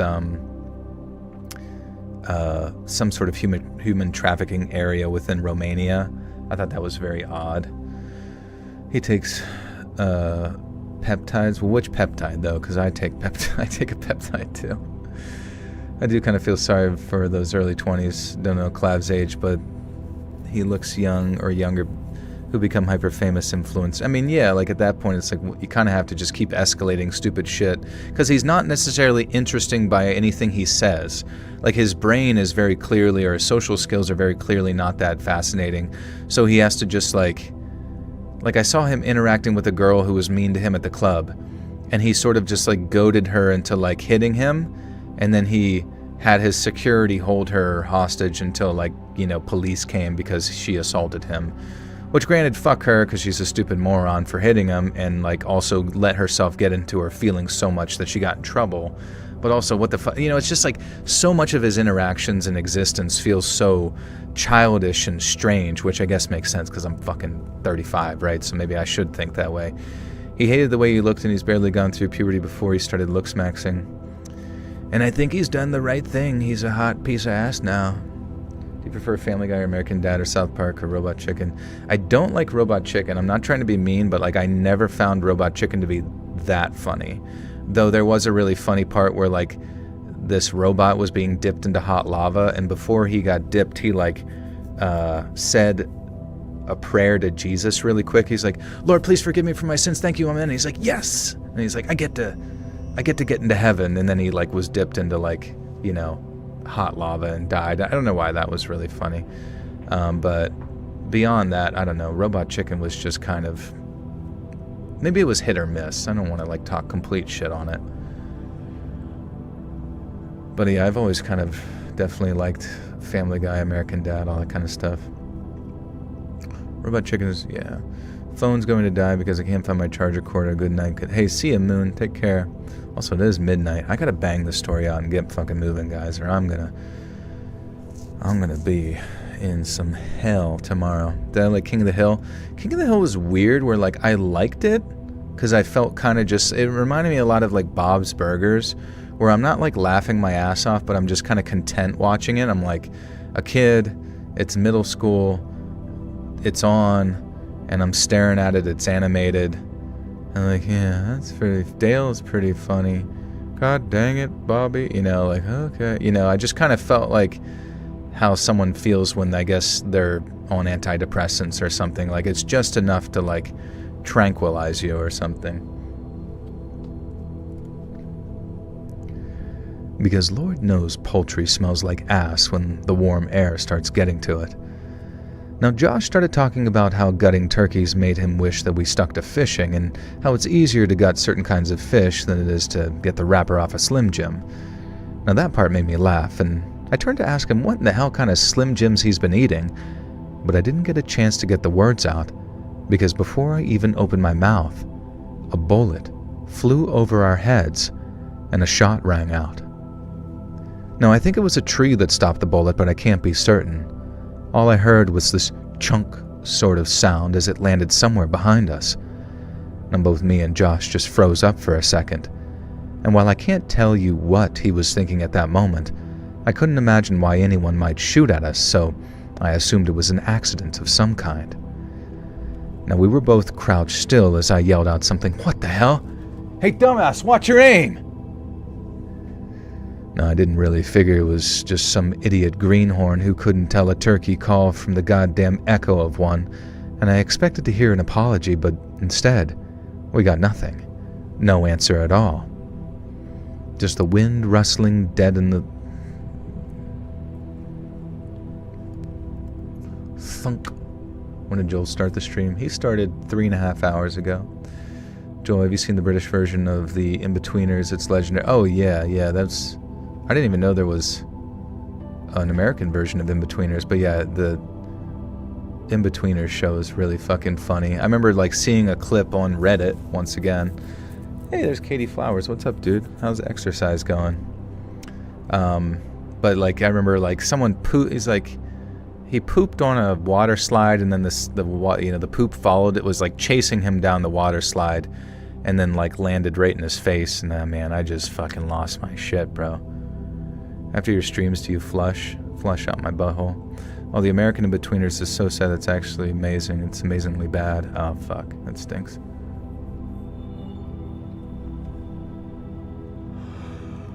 Oh, boy. Oh, boy. Would you look at that?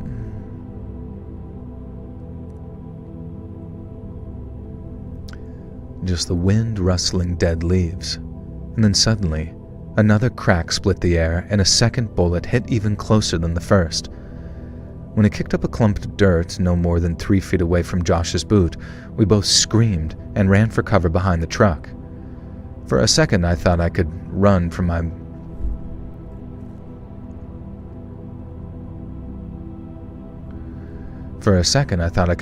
gun, which by then was leaning up against a log nearby.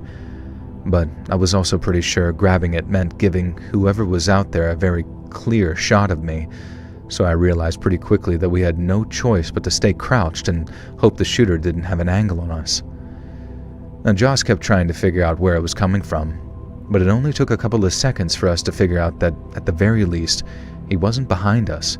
He was somewhere out there in front of us and on the other side of that truck. Now, the best we could do was look out into the truck's side mirror and hope that we could catch a muzzle flash or something should the shooter choose to fire again. Josh leaned down at one point too, trying to peek out under the truck, but I told him to stop being so dumb before he got his freaking head shot off. Now, they then tried reaching for his gun, and I swear that I thought that I was about to watch him take a bullet right then and there, but he managed. Yeah, it was In-Betweeners movies too. Definitely hilarious, but I'm not quite as funny as the first movie. But the poop slide out scene is one of the funniest scenes in the whole movie. Oh, okay. I thought it was from the show. Oh, man. Simpler times. What are your feelings about being called daddy? Oh, as long as you go back to bed. No, I don't know. It's whatever.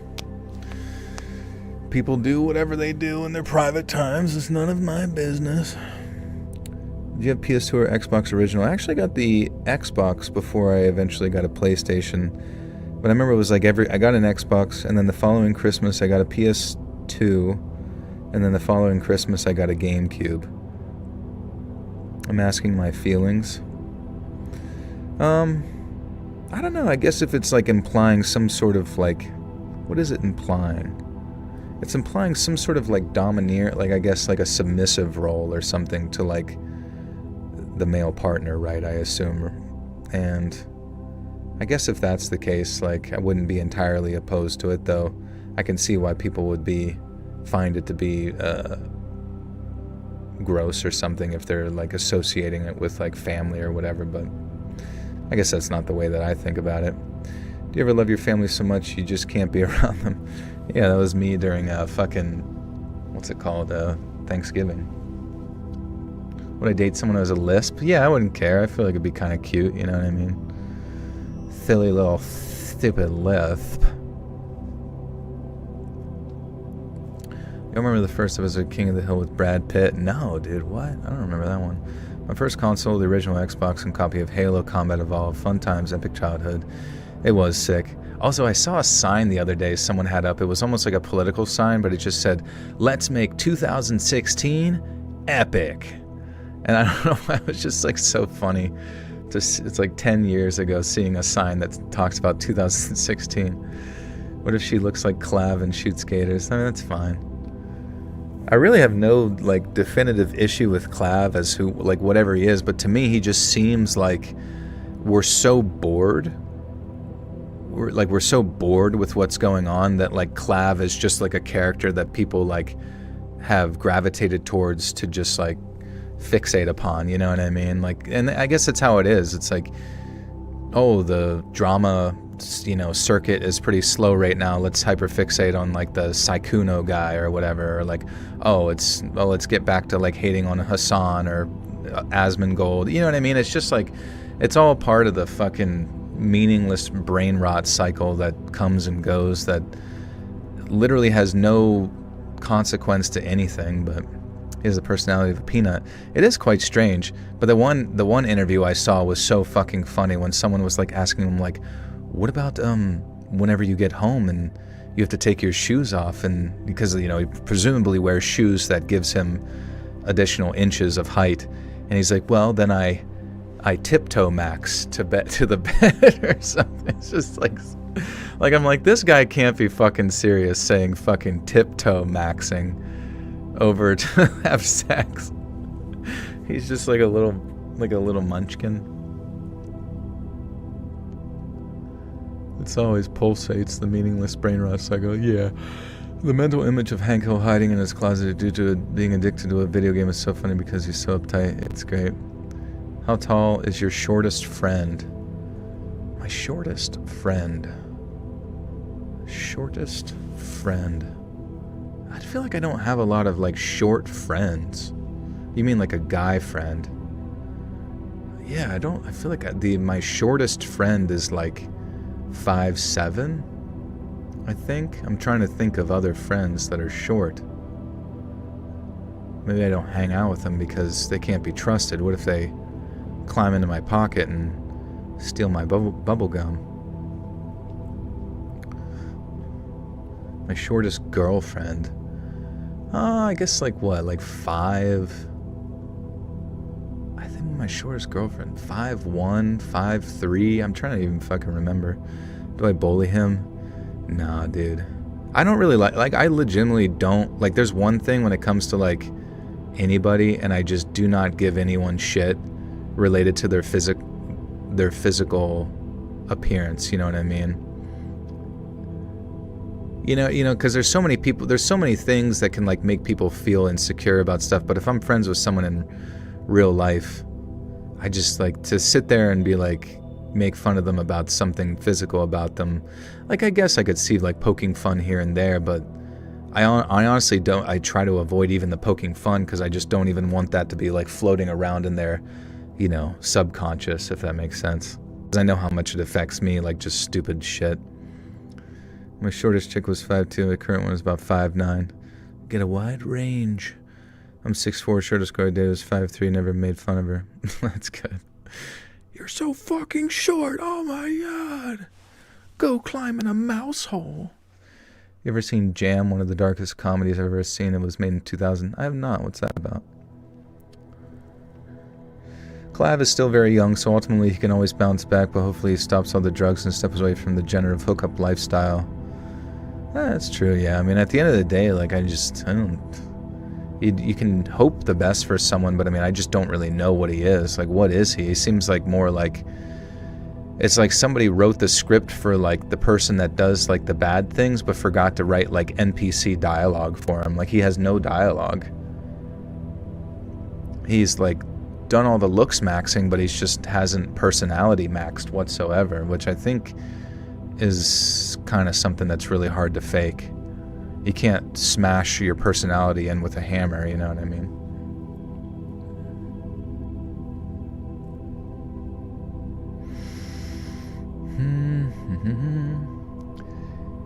He then tried reaching for his gun, and I swear I thought I was about to watch him take a bullet right then and there, but he managed to reach and grab it without the shooter firing a third time. And that's what gave us hope that whoever had fired had just simply ran off, so after a couple of more minutes of waiting there, we decided to make a break for it. We counted off a quiet 3, then scrambled up and dived into the truck, leaving those half-dressed turkeys laying there as we sped off as fast as we could. I didn't even think about going for my gun. Josh had his. And then while leaning over in the seat so as not to expose myself through the windshield, I started up the truck's engine, and off we went with the wheels spinning and not even bothering to close the doors. I kept waiting for a shot to shatter the windshield or ping off the tailgate, but there was nothing but the sound of an engine as... We hauled a bunch of ass. We were hauling ass. We were eating ass too, but we were mainly hauling it. Completely agree, Joel. He hasn't put in any work into being an interesting person at all. Yeah, like, it's weird. I mean, maybe I just haven't watched his interviews. There was like a weird interview he had, though, which also didn't make any sense, where it's like this concept of... What did they ask him? They asked him all this stuff about what it's like to hook up with lots of girls, and then they asked him what it's like to be the head of the incel community or something like that. And it was like, well, how can you be incel, which means involuntary celibate, while also having lots and lots of promiscuous sex? It just kind of seemed like there was sort of a, like both, like, I don't know, like, I'm like, this is just like maximum brain rot right now, where once again, like, both sides are just like filled with retards.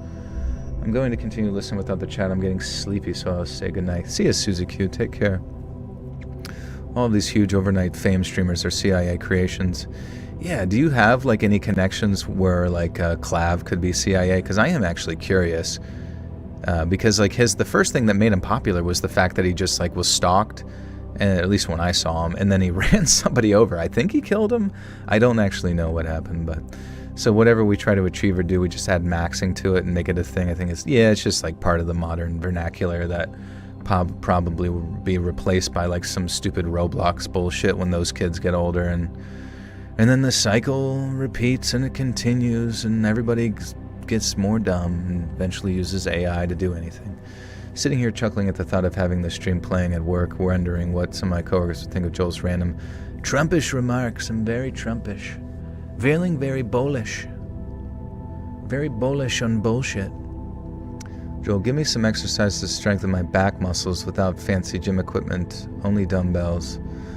Back muscles. I mean, it just depends on what part of your back. So, like, you could do, if you have dumbbells, you could, like, do bent over rows, right? You could do, well, you know what? I'm just gonna look it up. Back exercises with just dumbbells. Dumbbells. Upper back, right. Okay, so we got the one-arm dumbbell row, which is, like, obviously a classic. Mid-back rhomboids. And then you got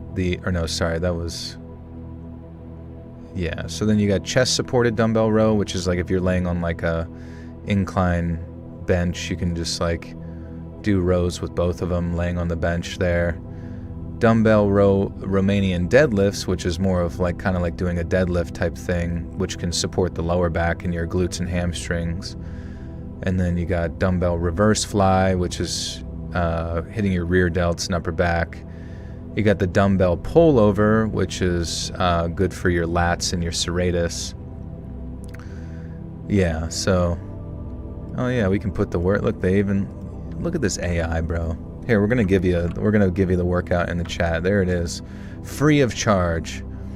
Do I do pull-ups? Yeah, I'll do pull-ups. I used to be pretty decent. I used to be able to do like 14 in a row, but I probably suck dick now. One arm rows. Yeah, there you go. One arm rows, 4x10 chest supported rows. Or yeah, one arm row, 4x10 chest supported rows, 4x12 Romanian deadlift, 4x10 reverse fly, 3x15 dumbbell pullover. And the idea being that you want to do really good form, right? So maybe somebody can show you, and then also taking things to like failure and getting progressive overload with like the more reps you do to failure, but also like increasing your weight and that kind of thing. Does it matter what exercises I do actually, or can I just do whatever Google says? Yeah, it's fine. I mean, I'm sure Google probably has AI telling you what to do, and it's probably correct.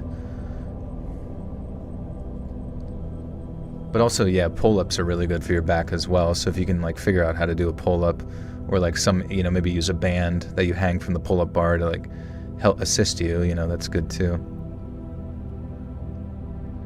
But yeah, make sure you ask it to take you through some warm-ups too, so you don't injure yourself, and you can because it's all about like, activation.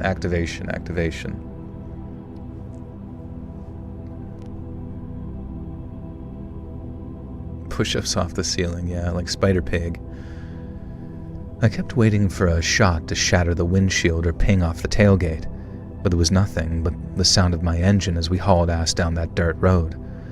We didn't slow down until we hit the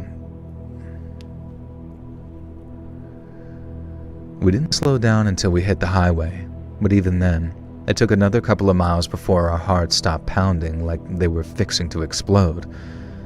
Now we drove straight to the county sheriff's office, so wired on adrenaline. And we drove right over to the county sheriff's office, so wired on adrenaline and how surreal it all was that we forgot to wash the blood off of our hands.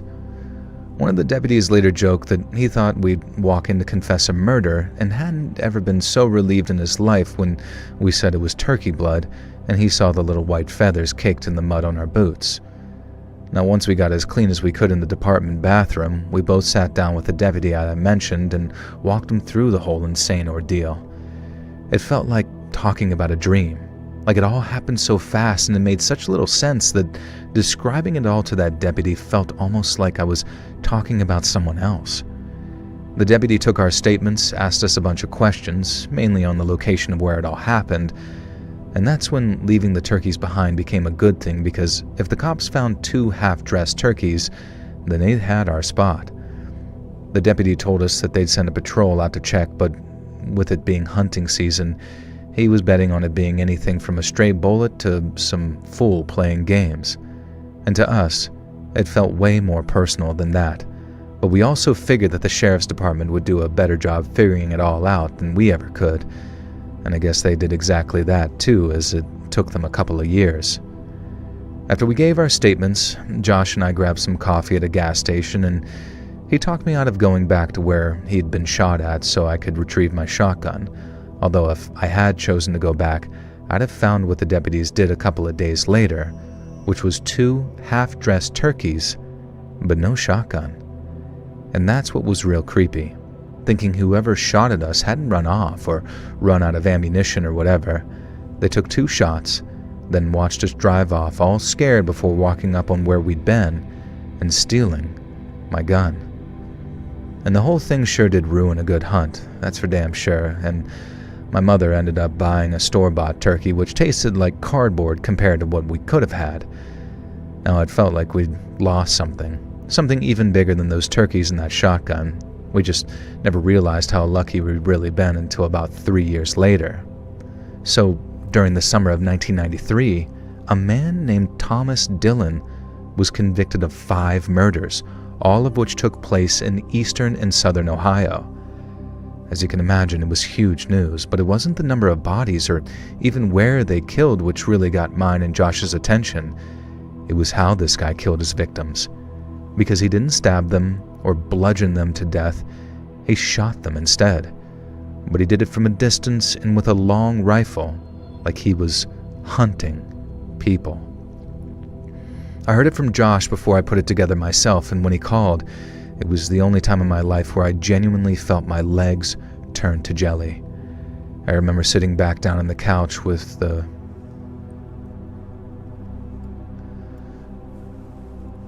What about the gaze of Hormuz? When are they going to open up the gay of Hormuz? Oh, fuck. The world's collapsing in, and we're making fucking jokes. We're joking about it. We should be killed. Julius, Quinn came with an offer, you'd make bank. Quinn? Who's Quinn? Quince? Or what are you talking about? For why people keep shooting kids, I just heard about a lunatic shot and killed 8 kids here in Louisiana. Holy fuck. I heard Romans made swords out of wood to practice, but filled the inside with lead to make it heavy to build up their arms. That way they got their actual sword. They were fast and powerful. That is cool. Night, Joe. I'm off to sleep. Fun stream. I'll definitely be back more when you're live. As the Welsh say, Nosta. Good night in Welsh. Good night, my friend. Nosta. Thank you, thank you. Is Clav a gay of Hormuz? He might be. My right forearm is enormous. Hell yeah. Shit, I gotta get locked in, bro. We gotta get out of here. Okay. Okay, last little bit. I remember sitting back down on the couch with the phone in my hands thinking, holy crap, we got shot at by a serial killer and we could have been 2 of his victims. Again, we didn't know how lucky we really were because I think maybe 4 or 5 days later after our hunting trip, Tom Dillon killed a kid just a few years younger than us in almost the exact same spot. Now, he didn't just destroy lives by killing people either, and there's no way that he killed just 5. In fact, there was such a strong evidence that Dillon had killed 2 hunters in Michigan in the same year that we got shot at that another person falsely accused of killing them was let out of jail after spending 18 years in a cell. Now, that'll never fail to be crazy to me how this guy managed to ruin the lives of people he'd never even met, and how by some miracle I narrowly avoided being one of his victims. Joe Reed's really good. He's totally voice moggy, man. I am voice mogging this whole chat. Butthole mogging the gay porn industry. A butthole so tight they couldn't even have sex with it. They couldn't fit. Turn your cock into a dick diamond. If I submitted a story about something I experienced in the deep jungle of Colombia with my cousins, what video would that fall under? It's supernatural, by the way. I guess that would be in a paranormal video, but I mean, I do a lot of open-ended paranormal stuff, so... yeah, you know. He doesn't see people as people, so their gender would be irrelevant. It would be about what he could get from them or from acknowledging them. Yeah, he does kind of seem like a Patrick Bateman type. Like, he actually... Clav does kind of give me that vibe of, like, the narcissistic sort of sociopathic concept of a person, which may be within the realm of like Asperger's or some shit like that. I mean, it's none of my business, but...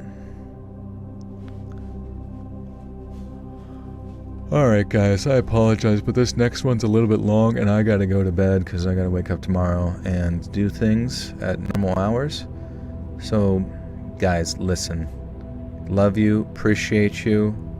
I hope you... I know, it is bedtime already. I started about 4 hours ago. And I know, I'm very normie coded. I'm normie maxing. I'm sleep maxing. I'm REM cycle getting fucking sawdust. What does it do? What's the guy do? Who's the guy that puts dust in your eye? I'm getting eye dust mogged. Father sleep. You don't even eat. What do you do? Well, no, I'm eating tomorrow, so I will eat.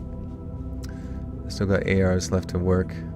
Does anyone... Oh, the sand... I'm getting Sandman mogged. Try saying that shit. I'm getting Sandman mogged. In about half an hour here, I'll be out. Which feels good. It, like, genuinely does feel really good to fall asleep.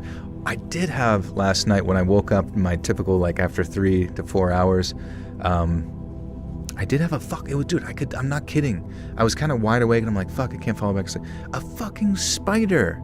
I'm not joking when I say this. A fucking spider. I saw its silhouette come down from my ceiling towards, like, next to my pillow. And then I, like, very quickly was like, ooh, like, smashed it in the darkness and immediately was like, well, I'm not fucking sleeping. And then immediately saw that I had, fortunately saw where I had smushed it. And it was, like, kind of, like, curled up, like, you know. But it's just so ridiculous. Like, what the fuck are spiders' problems? Like, you see me, I'm a giant, I'm literally a colossal beast, right? And you're, like, a little fucking insect. And they're like, you know, I got a great idea. Let me slowly edge my way down to his face to freak him out. Did this happen to you a few months ago, too? I mean, it's happened quite a few times. Like, spiders see me. Spiders fucking see me and they want to get to know me. But in a way that I am not comfortable with. I do not consent. They are not allowed to... They're not allowed to have their way with me. They can't do anything to my holes or my neck or whatever the fuck they want. They say we eat 7 spiders a year. Just have a spider omelet. Anyways... Love you guys, appreciate you. I'm going to go ahead and record the next story tomorrow when I wake up. But I will get this up on Patreon as per usual. It's only $1 a month over there for early access. Guys, what do you think about, like, if I did, okay, say once a week. And this might be a bit much. But say, like, at least once a month. Or once every, or whenever I fucking feel like it, right? What if I did like as like a Patreon tier, like a $10 a month Patreon tier, so it's like one above the bonus content, but I do a sort of just like a podcast with friends where we watch like a horror movie and then we review it together and talk about it. Obviously heavy spoilers. Would that be of any interest to anybody to like to join that level? Yeah, you get a personal video call with me. A documentary showed a spider befriending a frog to protect its eggs. Oh yeah, they do. They have like a symbiotic relationship, which is pretty cool. That'd be rad to be friends with. No, I mean, no, not to be friends with me, but like, I mean, I guess you guys all technically are, right? My best friends in the world. But no, I'm just saying, like, with my other friends, like IRL ones, we watch the movie and then we just like talk about the movie and then you get to listen to our thoughts on it. And we might be funny, we might be crass. We might be a bit crass. No, you guys are 100% my friends. In any and all scenarios, I will protect you from Hassan Piker. I do that would actually be really funny. I do a 10, like it's not really that expensive. People are paying me $10 to watch a movie with them once a week, but it's like hundreds of people. I'm like, okay, I gotta go watch this movie. I've seen it 15 times, but I'm getting paid $10. No, basically, I would, yeah. Anyways, yeah, I'll keep you posted. What tier would it be? It would just be a $10 tier, the one above the 5. You would get all the other tiers, but you would be listening to me and some friends talk about our reviews on a movie, and then we would let you know which movie we're going to watch so you could watch it beforehand, so you could, like, you know, kind of enjoy the review as we go. It'd be fun. Alright, guys. Anyways, love you, appreciate you. Follow my Instagram. I got a picture of Pradeep on my story over there. And you can be kept up to date when I go live. It's at letsread.official. Yeah. I won't let Hassan put a dog shocking collar around your pretty little necks. Anyways, adios, friends. I'll be back streaming, I guess, Wednesday night? Is that what day it is? Yeah. So stay tuned for that. Otherwise, when the video comes out tonight at 9 p.m. EST, please watch it. It really does help YouTube recommend it out to more people if you watch it right when it comes out. And yeah, hope you have a good night. Stay safe, stay warm. We'll see you again soon. Goodbye.